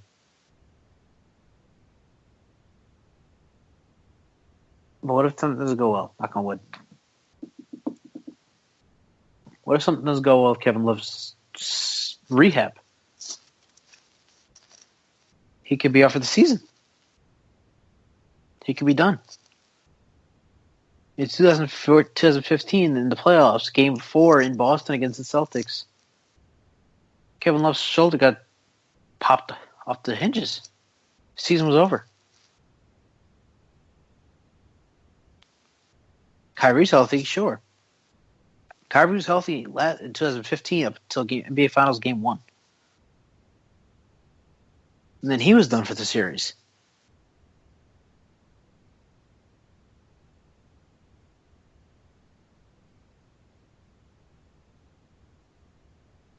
Despite all that, LeBron James still held a 2-1 series lead at one point over the Warriors in that series. Granted, the Warriors went on to win by 6 in 6 games. But LeBron James by himself led the Cavs to an overtime win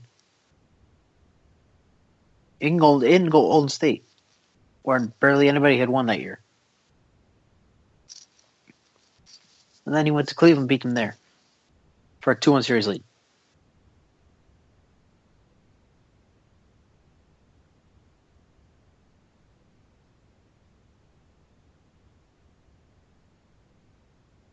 This year it's pretty much the same thing this year. It's pretty much the same thing this year.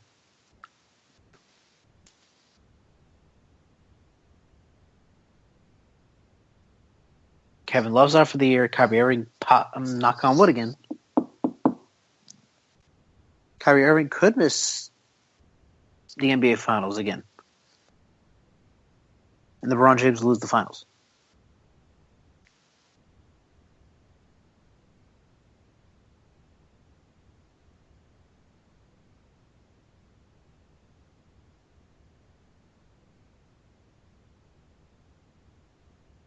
Okay. Without Kevin Love, without Kyrie Irving, LeBron James lost 6 games to the Warriors. And they were a super team in 2015. They were a super team in 2016 to beat them.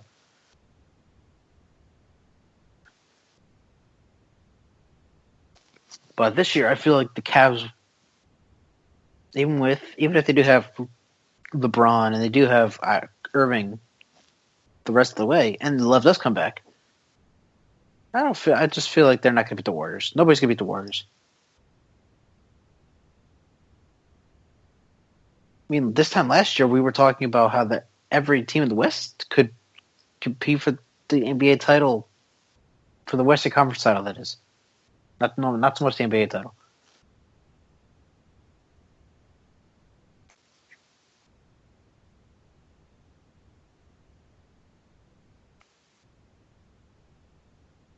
Now, 2017, who is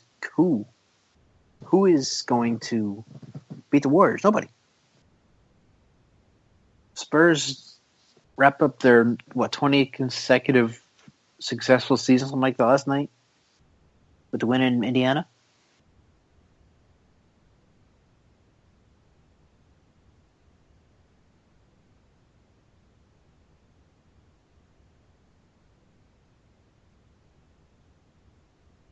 But they're not a match for the Warriors.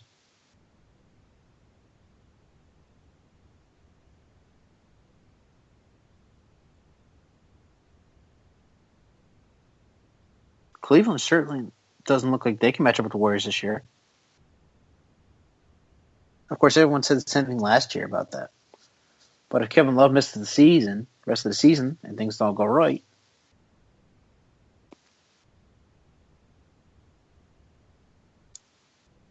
and that's it then. And if Kyrie somehow gets injured, knock on wood. I knock on wood a lot this show because I'm saying a lot of things that could jinx some players. LeBron's by himself again. And he has to play this Golden State team that is probably a bigger superstar team than they were last year when they won 73 games. Steph Curry's not dropping threes, and the Splash Brothers aren't splashing like they used to. But this team looks like nobody can beat them. Like they just win. But I don't want to hear about last night's loss in Denver. It was an off night. The Thunder had an off night last night in Washington. They're still an amazing team behind Russell Westbrook.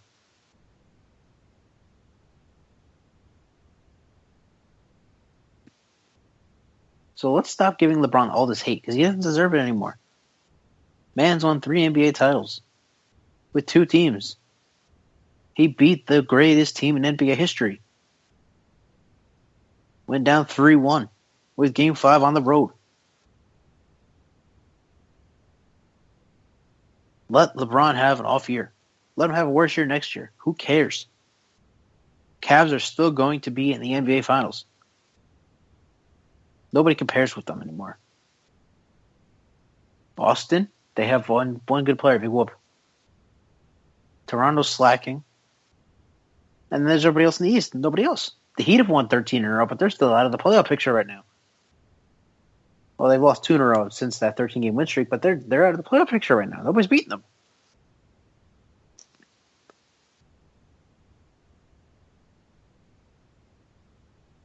So it's LeBron against the Warriors. That's how it's going to be this year.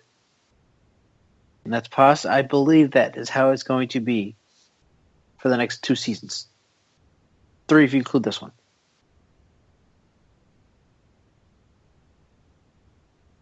Joran Palacio next, SCU show.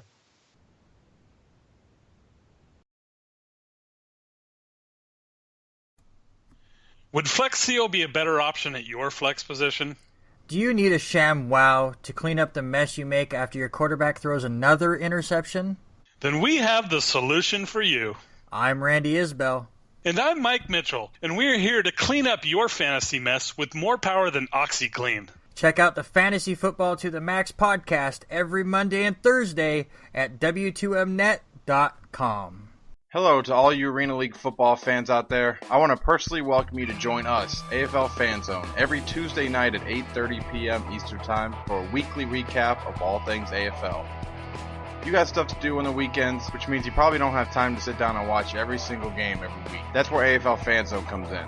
Not only do we break down the week, but we provide you with everything you need to stay up to date with the AFL, including Players of the Week, Power Rankings, and the weekly standings. Best part is, the recap is fully interactive between the viewers and the host. Just search AFL Fan Zone on YouTube and you can find all of our archived videos, including game previews, recaps, and weekly updates. You can also find us on Facebook, Twitter, and at our website at www.aflfanzone.com. AFL Fan Zone, your internet home for the best AFL fans. Hi, I'm Donovan James, and welcome to the Don James High School Football Report, everybody, where we discuss and debate the hottest prep and college football recruiting topics in the country every week. Only here on NGSC Sports, 9:30 Eastern. For more, follow me on Twitter at Don James Sports. It's game time, boys, and we know football. Football to the Max is the podcast for you if you want in-depth analysis over the NFL and college football. We preview all the action coming your way over the weekend. And we break down all the big action after it's happened. Plus, we tackle all the big news topics and discuss everything when it comes to the gridiron. So come check out Football to the Max every Tuesday morning and Friday morning on the W2M network. Are you an arena football fan looking for the latest news involving your team? Inside the Arena has you covered. Check us out for the latest news around both the Arena Football League and the Chinese Arena Football League. Read all of our stellar articles at InsideTheArena.org. Also, follow us on Twitter at Inside_Arena and like us on Facebook at Facebook.com/InsideTheArena. All right, let's bring on Joran Palacio. And every time I talk to Jordan now, every time I bring Jordan on one of my shows, I always think of referring to him as Joran Palacio of AFL Fan Zone. I can't get used to. I gotta get used to not that. Because he does more than that with me now. Co-host of This Week in the AFL, premiering March 30th. Can't wait for that. All right, Jordan, let's start with this here. Tony Romo is getting released by the Cowboys. I think, and before Carson Palmer said he'd be back with Arizona, I felt like he would go with Arizona. He would have David Johnson, John Brown, Larry Fitzgerald. Now I think the Jets would be the best fit for him. And second would be Denver. Where do you think Tony Romo should go next?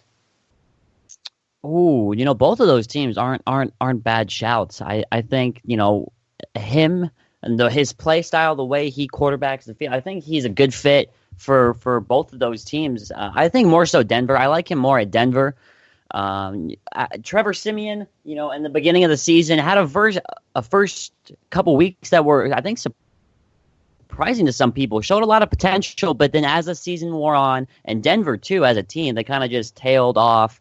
And it was just a slow decline through the rest of the season. So I think I'd like to see him there. It would be funny for me to see how his reputation follows him because, I think this move was a long time coming for Tony Romo, even though, he was like Jerry's golden child over there in Dallas. Really? But I think Denver's probably the best fit for him just because the way that they play football, the way Kubiak, his play style, I think that's probably the best fit. That's where I like him the most. In Denver. Okay, I can agree with that. I mean, he does have there's a good team in Denver, and his GM is John Elway, so that could work. I just feel like the Jets would work better because Brandon Marshall, Eric Decker, I feel like that would be a great trio up in New York. They could probably take over the crown for the King of New York for the NFL. But anyway, moving on here. Everyone knows Dallas and Green Bay is going to compete for the NFC next year. And the one team that's going to compete in the AFC is New England. No, the Raiders are the second best team in the AFC, and they won't win in Foxborough. They're not going to win in Foxborough. It's not going to happen. So outside of Dallas and Green Bay, I believe Seattle, your rival being in Arizona, being a Cardinals fan, whatever. Seattle is the third best team. Mm-hmm. So how do you feel about that? How do you feel like? Do you think there's any other teams, maybe your Cardinals, that can compete with these three teams for the NFC title next year? I think 2016 was a season of teams that should have been good, or at least, but just fell off the radar completely. And the two biggest examples, number one, of course, because I'm biased, are the Cardinals. Number two is lose Josh Norman, right? But that's only one player. That's one defensive back, and then all of a sudden they just can't win a game to save their lives. Yes. The Cardinals probably out of a better chance of competing. You're looking at the NFC; those are definitely the power three. Those are the big three of the NFC: Dallas, Green Bay, and Seattle. Which Seattle, I think, in the past two seasons, Seattle has starts to the regular season. And no matter if they get into playoffs, especially if they have a home game, you just Seattle in the playoffs. I think that I'm learning this year, but aside from that, I think that those are definitely the big Cardinals with an outside chance looking in. And Fitzgerald and Palmer probably both playing their last years this year back in all of football, and David Johnson right now. The talent's definitely there for the Cardinals. It just, I don't know what went wrong. And ever since Palmer got injured 2 seasons ago against Philadelphia, where the Cardinals were killing the Eagles, still in there late in the game, and I think he dislocated his finger, if I remember. It was either a sprain or he dislocated it and had to put splints on.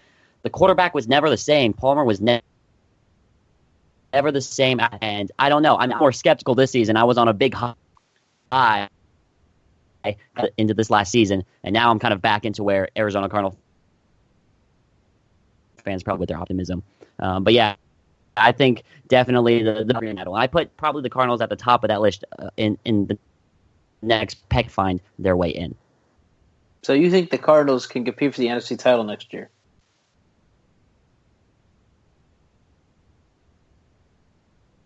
Let's not jump that far, because then you're putting them in the final two with a very, very, very talented NFC. I said that they could probably their teams, then they got a chance, but I'm not that optimistic they're going to be there next season. Okay. Well, let's move on here. So the Giants released Victor Cruz. We knew this was coming because after the ACL tear. I mean, he's not the same guy. He missed all 2015 after missing half of 2014. He wasn't the same guy in 2016. I don't think he'll ever play it down in the NFL again. Do you think he'll ever play it down in the NFL again? I don't see why not. And your point, it wasn't necessarily that he was playing poorly, which he was. It was just more so the money aspect of things. And when you have players that are and they're putting up very, very mediocre numbers, it's just not worth it. I think there will be a team to take a chance on him with preseason. I mean, he's getting to that age. Contracts are definitely a likelihood for him. And just test him out. If he fails, he fails. That's no dust off anybody's brow. If he fails, he fails. But if he succeeds, then he's got a brand new man. I think some teams lacking. We all know the player that Cruz can. I like him. I like him for a 1-year contract.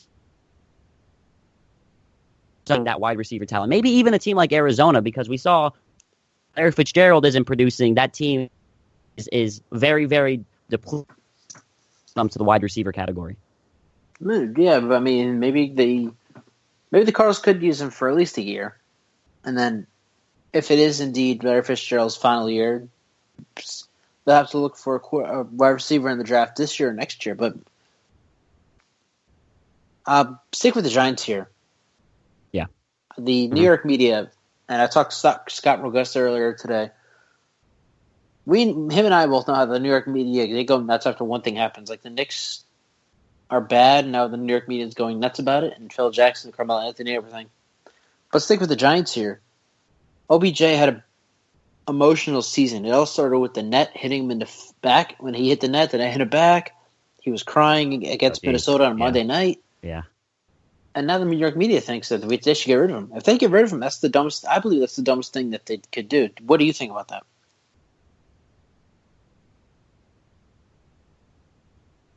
Actually, is this actually like a real thing? They're actually talking about getting rid of.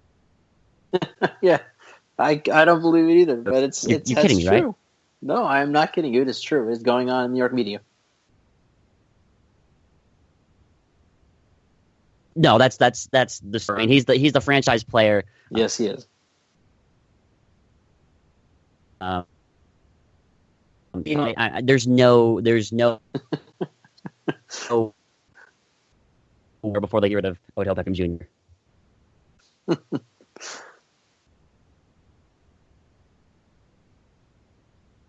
That's actually a thing. Yeah, it is actually a because thing. of like all of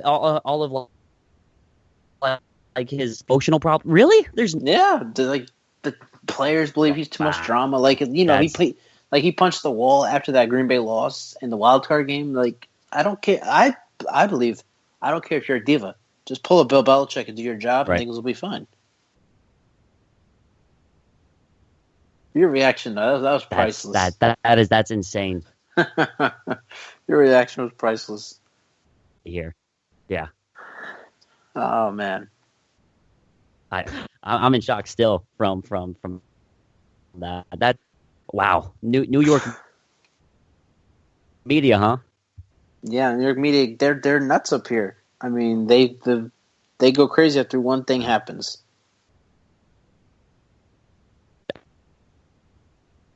If this is the example, then yeah, I'd take everything that says with the girl.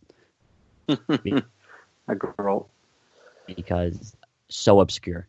All right, so let's switch to the NBA now. Let's talk about this before you came on. LeBron James, the Cavs are struggling this year, and of course the only one taking crap for it is LeBron James. I cannot like you. I'm reacting like you about I'm reacting like you did with the OBJ thing, but the New York media. Why is LeBron still taking crap? He's won 3 NBA titles. He just beat the best team in NBA history, being down 3-1 on the road. He doesn't deserve this crap. I mean, I agree with you. I don't think he does. I think that he's the greatest basketball player to ever step on the especially that the series that he had against the Cardinals last year. I think he is the undoubted greatest of all time. He's the GOATs, and use that acronym. I can tell you why he gets the hate. He gets the hate because he's a winner, and that's all he does. He just wins. Right. He succeeds. He keeps going. I mean, he was the chosen one out of high school, right? St. Vincent St. Mary's goes into gets picked by Cleveland, and he's having a stupid like Tiger Woods in a way, to where Tiger Woods, he was this prodigy kid, started collecting majors after majors after majors after majors, and that's the same thing with LeBron. And then it was just accolade after accolade after accolade, and then he decision, right? Then he goes to Miami, and then he won 4 straight NBA finals, and they won 2 of them. Now done something in Cleveland that nobody has been saying. Like, it was like 80, 78 last time there was a championship in the city of Cleveland. And it's just the guy. People don't like winners. Everybody loves an underdog story. And in the fairy tale, it's David versus Goliath. So he's the greatest of all time, but that's why he gets. He is the greatest of all time. He is. He's undoubtedly the greatest of all time. Better than MJ, that's for sure. I believe that he deserves an off year. The one time he had an off year was 2007. They still went to the NBA Finals. They got swept by the Spurs, but they went to the NBA Finals. And this year, I feel like they're going to go back to the NBA Finals because there's no one to compete with them in the East. But I feel like there is no one that compete with the Warriors. They're my favorite to win the title right now. Who is your favorite to win the NBA title right now? Oh, to win the title. I have to be drunk on something to bet against the Warriors. I mean, I think they're the pick. They've been my pick for like the last 2 or 3 years. I mean, just looking at the teams, I don't think there's anybody close to what the Warriors can do. Now, granted, the Warriors went 73-9 last year, and they booty. But I mean, maybe except for Game 7, I think too. I think you still would have bet on the Warriors to win. I mean, I don't see Cleveland's the obvious choice in the East, and I think probably Golden England in 7 games, assuming they don't. It would be great. Well, I think is the obvious choice.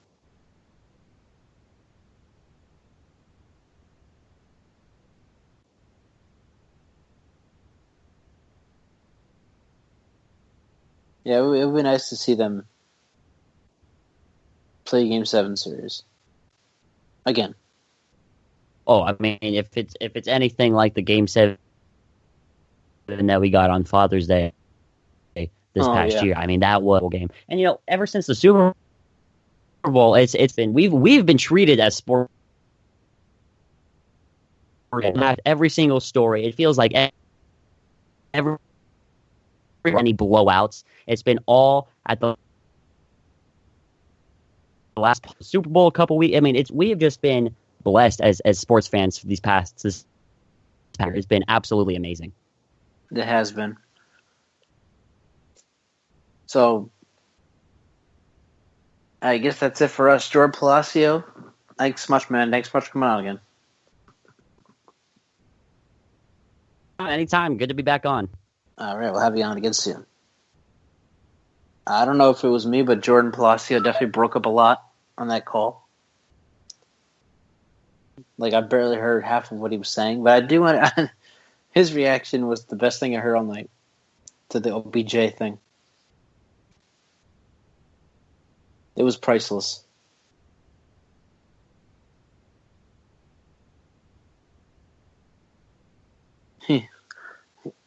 Obviously, Jordan lives out in Arizona. He has no idea how the New York media is. Come to think of it, a lot of people I work with don't know what the New York media is like, but they go nuts over these things. OBJ does bad, or we gotta get rid of him. He's too much drama. But Jordan's reaction, priceless. Loved it. Hilarious. Oh, boy. Valentine's Day, 2017.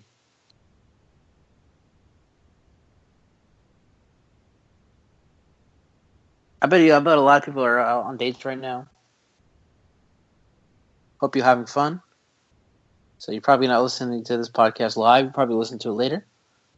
That's fine with me.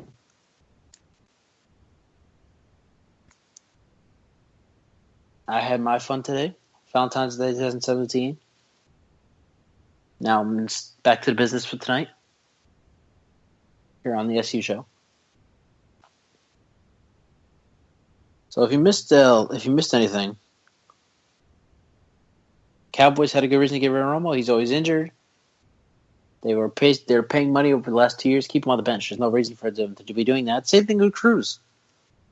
2015, they paid him to sit on the bench or not even show up at all. And then last year, they did pretty much the same thing. Sit on the bench, not show up at all. Scott Rogust brought it up earlier. He only had 1 touchdown catch the whole year, and that was in Week 1 against the Cowboys. Week 1. After that, nothing. Mark Sanchez is not the answer for the Cowboys for the quarterback if Prescott gets hurt, knock on wood. And Kellen Moore, I just don't believe he could do Dak-type things if he has to take over. So it's time to look into Patrick Mahomes III out of Texas Tech in the draft. Hopefully at 28. Seahawks, they're going to be a threat. Two-time Super Bowl, 2 consecutive Super Bowl appearances, and a loss to the best NFC team the next 2 years in the playoffs.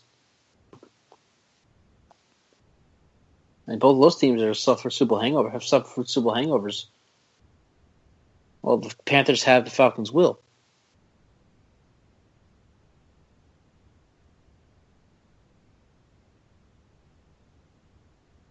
LeBron doesn't deserve all this hate. He's won 3 NBA titles. He's beaten the best team in NBA history. Down 31 with Game 5 on the road. He beat them.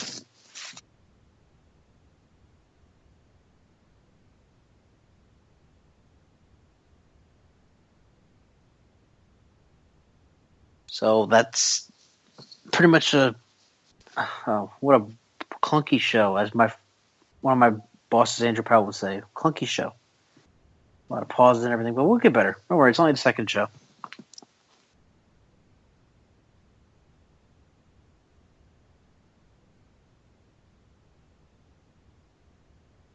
Two down, 1 to go here on the SCU show.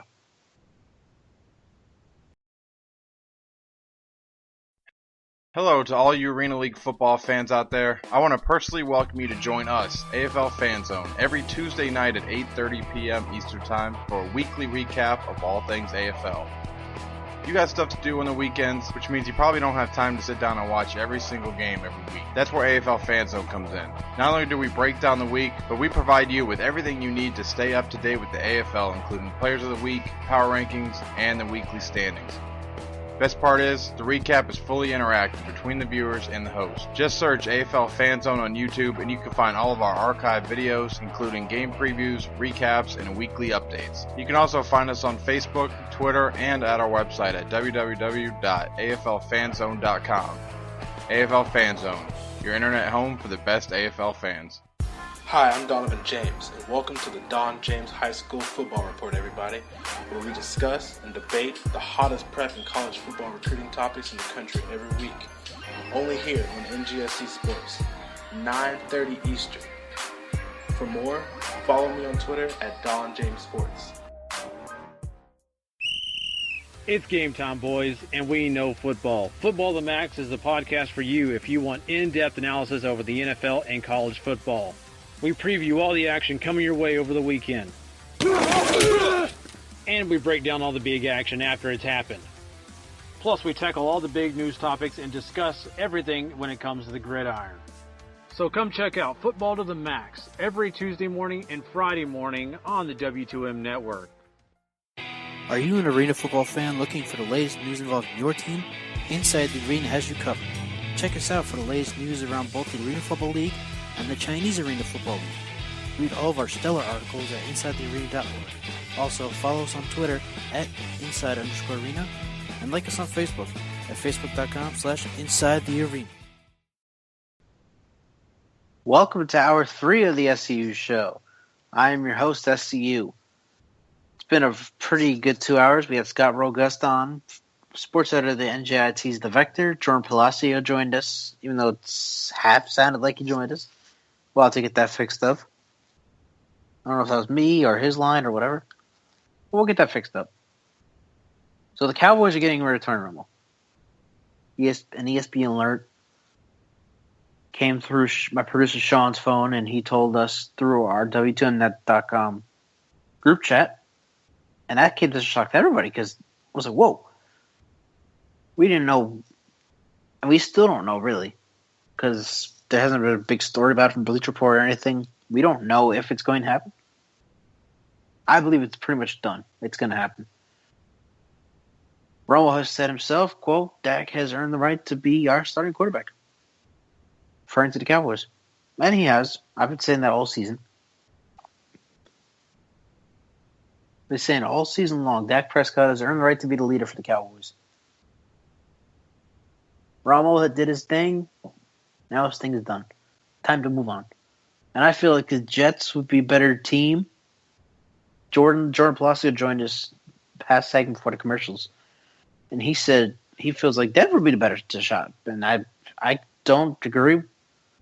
I don't disagree with that. I just feel like the Jets would be better. I mean, who's the Broncos head coach now? I don't even know. It's not Gary Kubiak. Gary Kubiak stepped down. I don't even know who their head coach is now. I have no idea. I should know that, but I don't. Vance Joseph, that's right.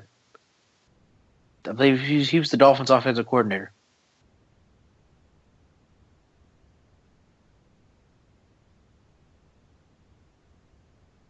Vance Joseph was the Dolphins' offensive coordinator. He was the reason that they were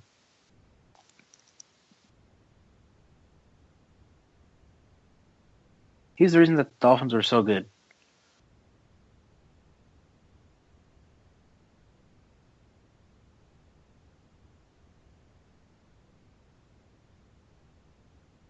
Now he'll take over Denver.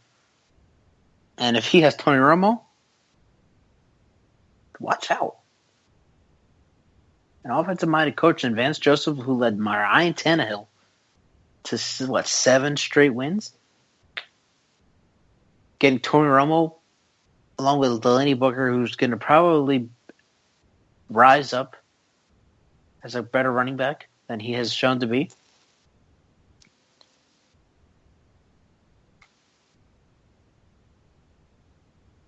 He also gets Demaryius Thomas and Emmanuel Sanders, who are better receivers than Kenny Stills and Jarvis Landry. Watch out for Denver. I mean, they still have to compete with Oakland and Kansas City for the AFC West title, but they're going to be a better team than they were last year. I mean, Travis Simeon, from the beginning, I didn't believe he'd earn the starting job. Paxton Lynch is still my guy. We've seen Paxton Lynch play one game. He didn't do well in that game, but it's one game. The more time he plays, the more practice he gets in, the better he's going to be.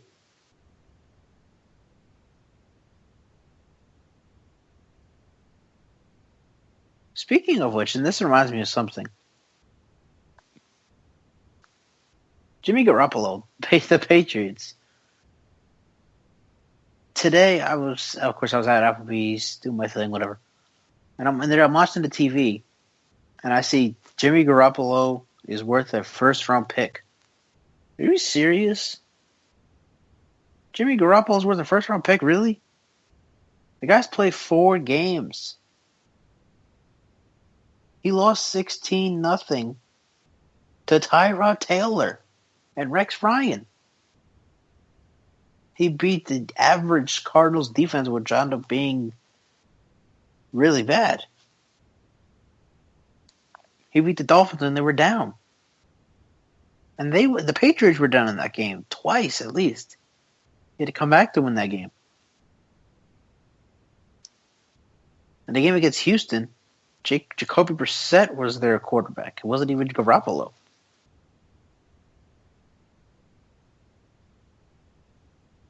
So it is way too early to be feeding up on Garoppolo. First round pick? No. And I do believe Bill Belichick's smarter than that.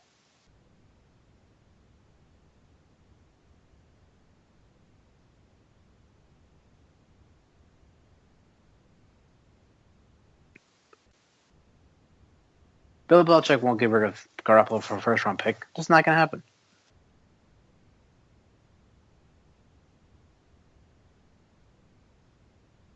And if Belichick does get rid of Garoppolo for a first-round pick, that first-round pick is going to become a great player, obviously. Unless, a wide offensive lineman. He'll play for 3-4 years and be gone. Because Bill Belichick doesn't need him anymore. But no, that's ridiculous.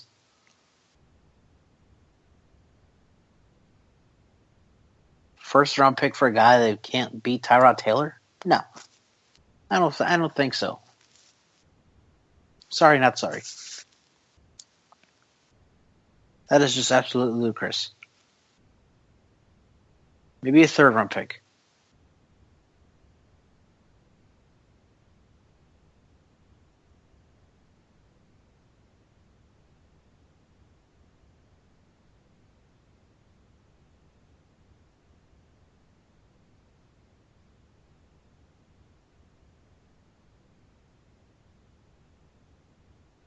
Now, I'm not saying Garoppolo was concede as a quarterback somewhere else.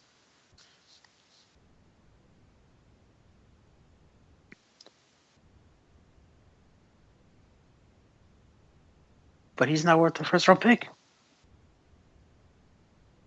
As a matter of fact, I will say this. I don't think Garoppolo concedes anywhere else outside of New England. I do not think so. The reason he was so successful with the Patriots over the 3 games that he started was because he was coached by Bill Belichick.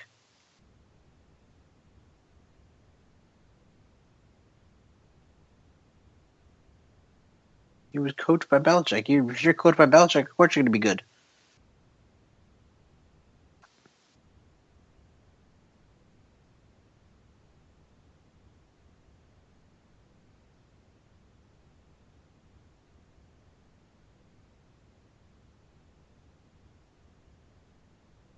Jacoby Brissett's not going to be as good anywhere else either. But nobody's talking about him.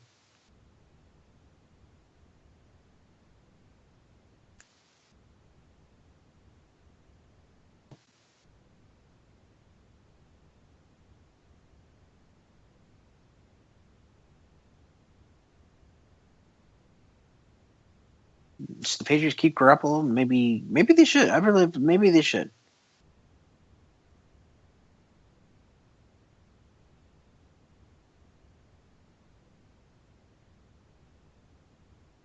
First round pick. I can't believe when I saw it on ESPN this morning.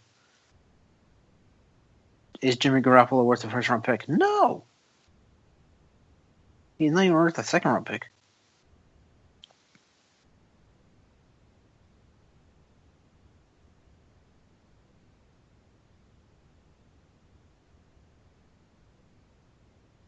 I mean, he made some good throws. That's fine, but he made them against bad defenses, and he was struggled against bad defenses.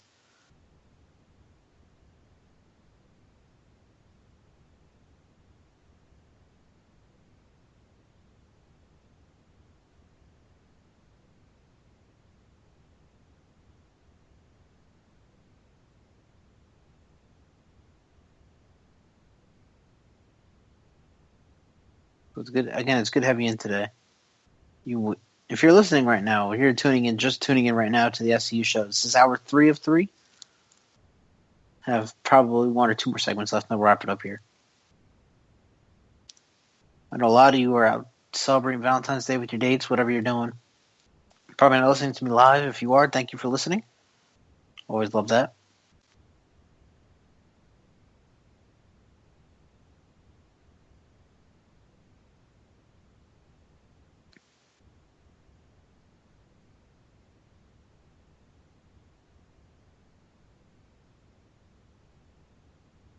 And if you are listening in right now, you missed me talk about how Romo belongs to the Jets. The Seahawks can compete with the Packers and Cowboys for the NFC title next year because everyone loves the Cowboys and Packers.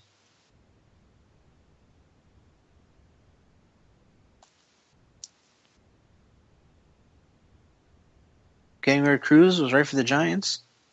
Getting rid of OBJ would be idiotic. You also missed Scott Rogust, sports editor of NGIT's The Vector, and Joran Palacio. Joran Palacio, if you missed Joran Palacio's interview, I'm sorry, but you have to listen to it. I mean, you could barely hear him because of the disconnection we had. From what you did hear, his reaction was priceless because he was saying about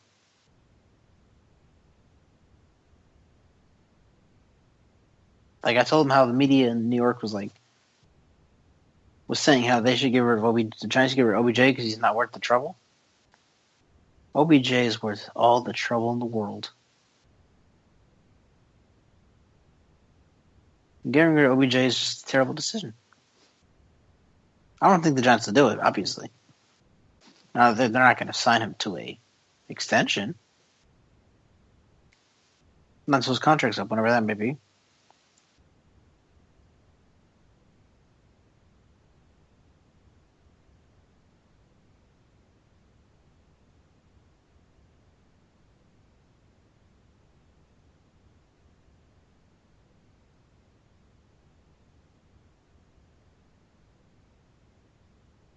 But they definitely shouldn't never get rid of him.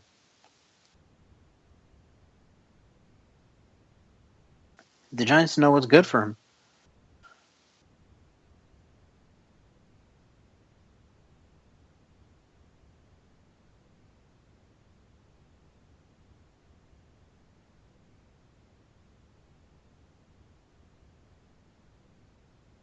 the Giants are not good for them, they'll have him retire as a Giant.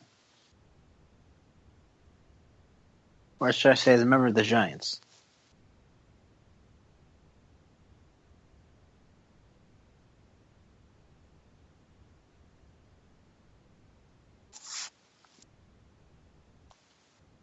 So I want to touch upon this just a little bit because it's not even official. So we'll just talk about this for 5 minutes. I'll get into the next segment that will actually show up in after the next segment. Conor McGregor and Floyd Mayweather, they're apparently going to fight. Apparently they've agreed to a fight. And I keep seeing everybody say how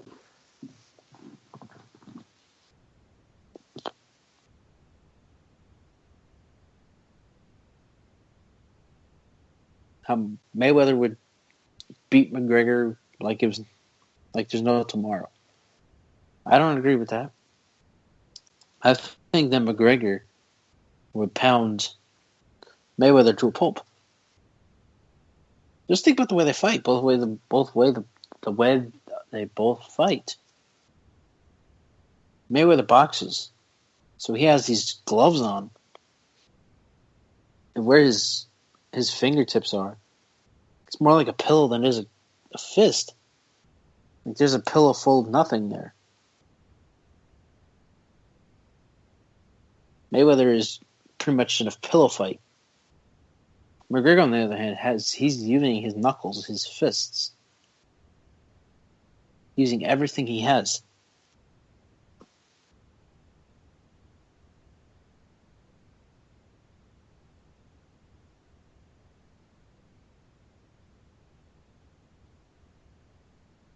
That alone is why I think that Mayweather would not beat McGregor. I just don't think it would happen.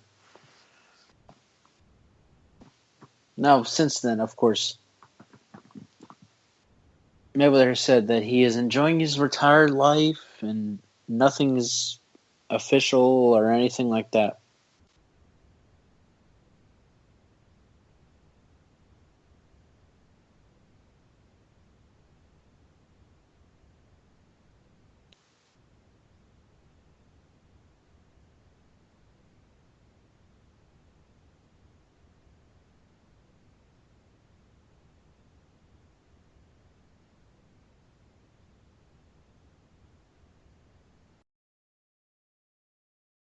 Wrap the show next. SCU show.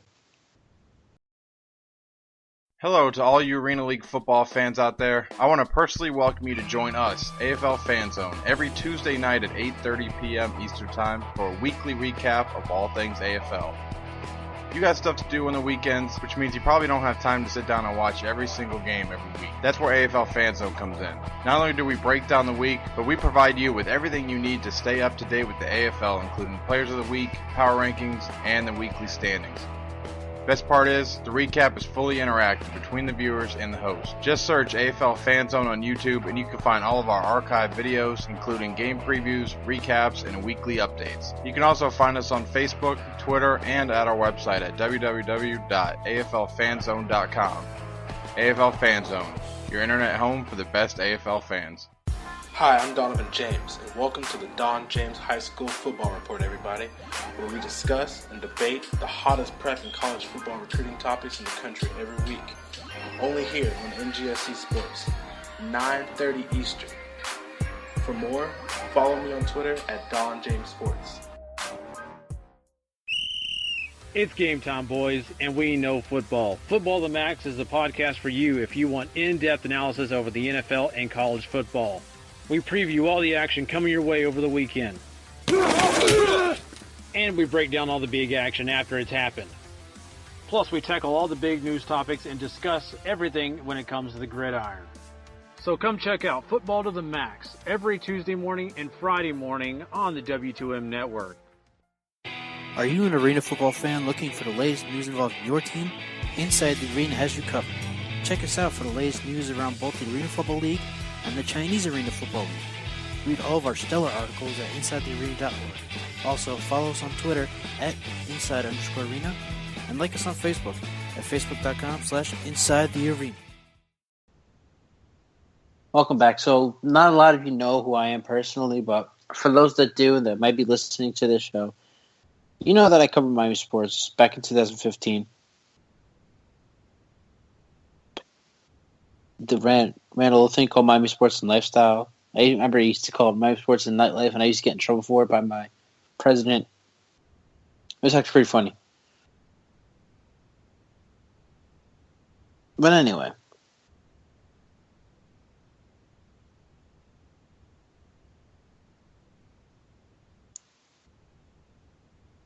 There was a lot of hype for the Miami sports teams back then. Dolphins were looking good. They just had gotten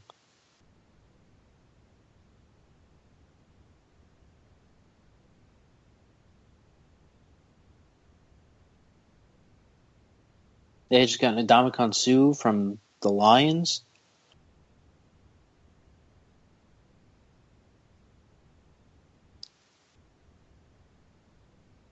They had Cameron Wake.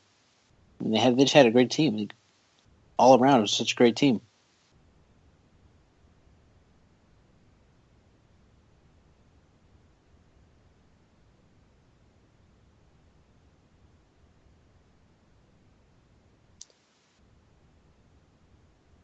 And then that team finished 6-10.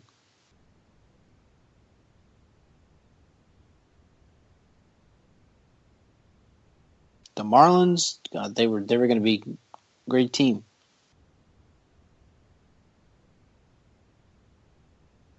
Then Juan Carlos Stanton gets injured, and they're gone.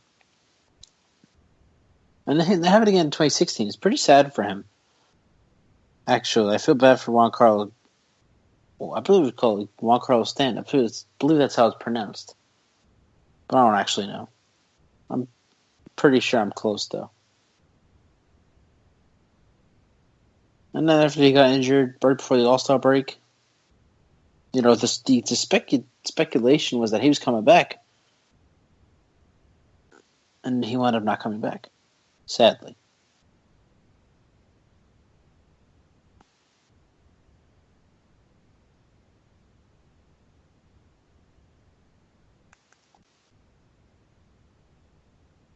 The Heat, I'm going to get started about the Heat, even with all this talk about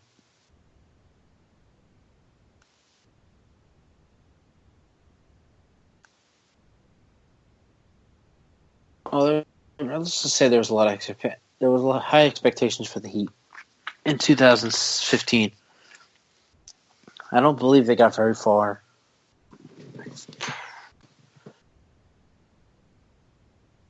Could be wrong about that, but I don't actually remember much about the Heat back in 2015, how they did. Pretty sure they were...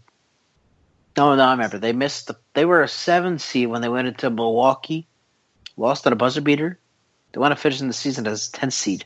Missed playoffs. Now, of course, Dwayne Wade's in Chicago, and the Heat have won 13 of 15 games. So maybe something's going right here. Panthers, I didn't know much about the Panthers. I didn't follow hockey. I still don't follow hockey. The Canes football, they were just horrible. Canes basketball made it to the NIT finals, lost to Stanford in the closing seconds.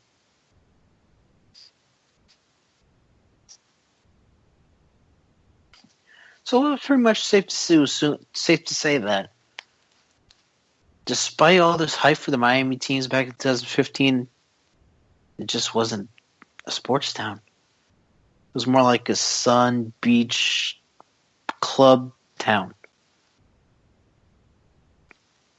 But now I think we're back to where it was back in 2015. I think this is now a sports town again. The Heat have won 13 of 15. The Dolphins won 7 straight 2016. Canes football should have been in a bowl game. Well, a good bowl game. But they lost 4 in a row. And then won 4 in a row to finish the season. They finished the season strong. Let's leave it at that. Canes basketball is probably going to make it to some type of tournament again. And then there's the Marlins. As you all know, and if you don't know, you know now. Star. Not even a pitcher. He was a pitcher, but he was a star in Miami. Jose Fernandez was killed in a boating accident on September 24th, 2016.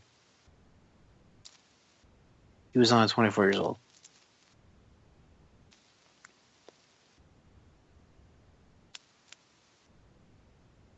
Emotions ran high in Miami after Jose Fernandez died.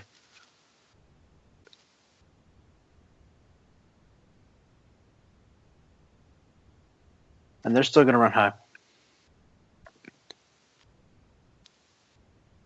JDF 16. Well, obviously remember forever Miami.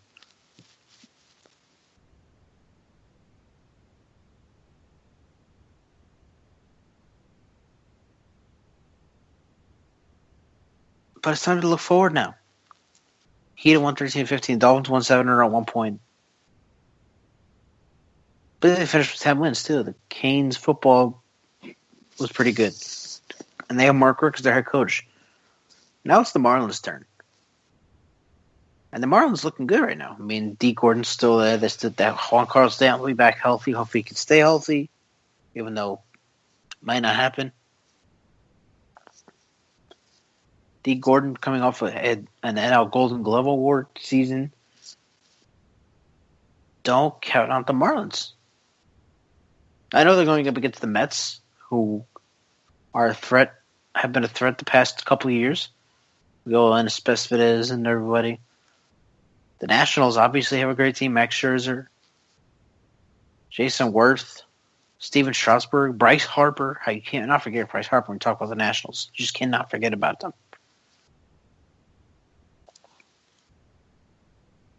And even the Braves now. The Braves were one of the worst teams in baseball, if not the worst team in baseball last year. They have Bartolo Colon now. One of the better pitchers in the game. They just acquired Brandon Phillips. Pretty good hitter, as far as I'm concerned. Pretty good on defense.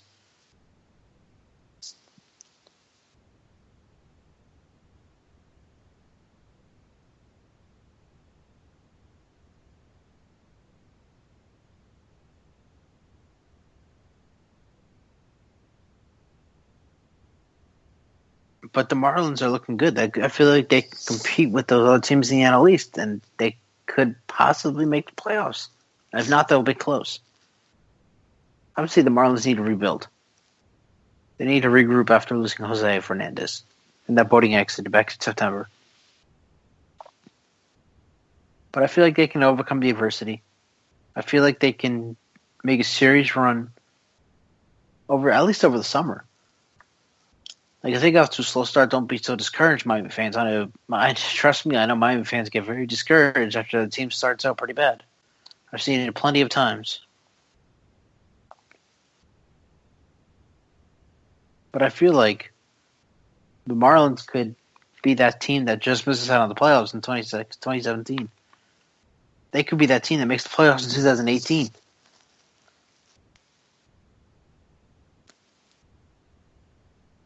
The only thing I would say they need to work on is their pitching, because outside of Jose, I really don't know much about their pitching.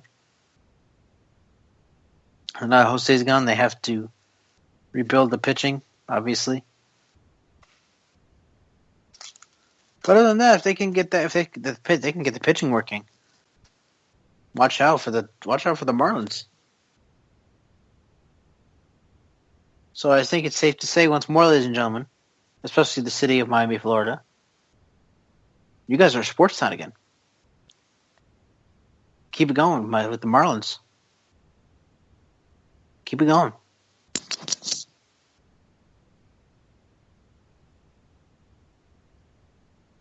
So that's going to do it for us that's going to do it here for the SCU show. I'm your host, SCU. Thank you for listening. Happy Valentine's Day.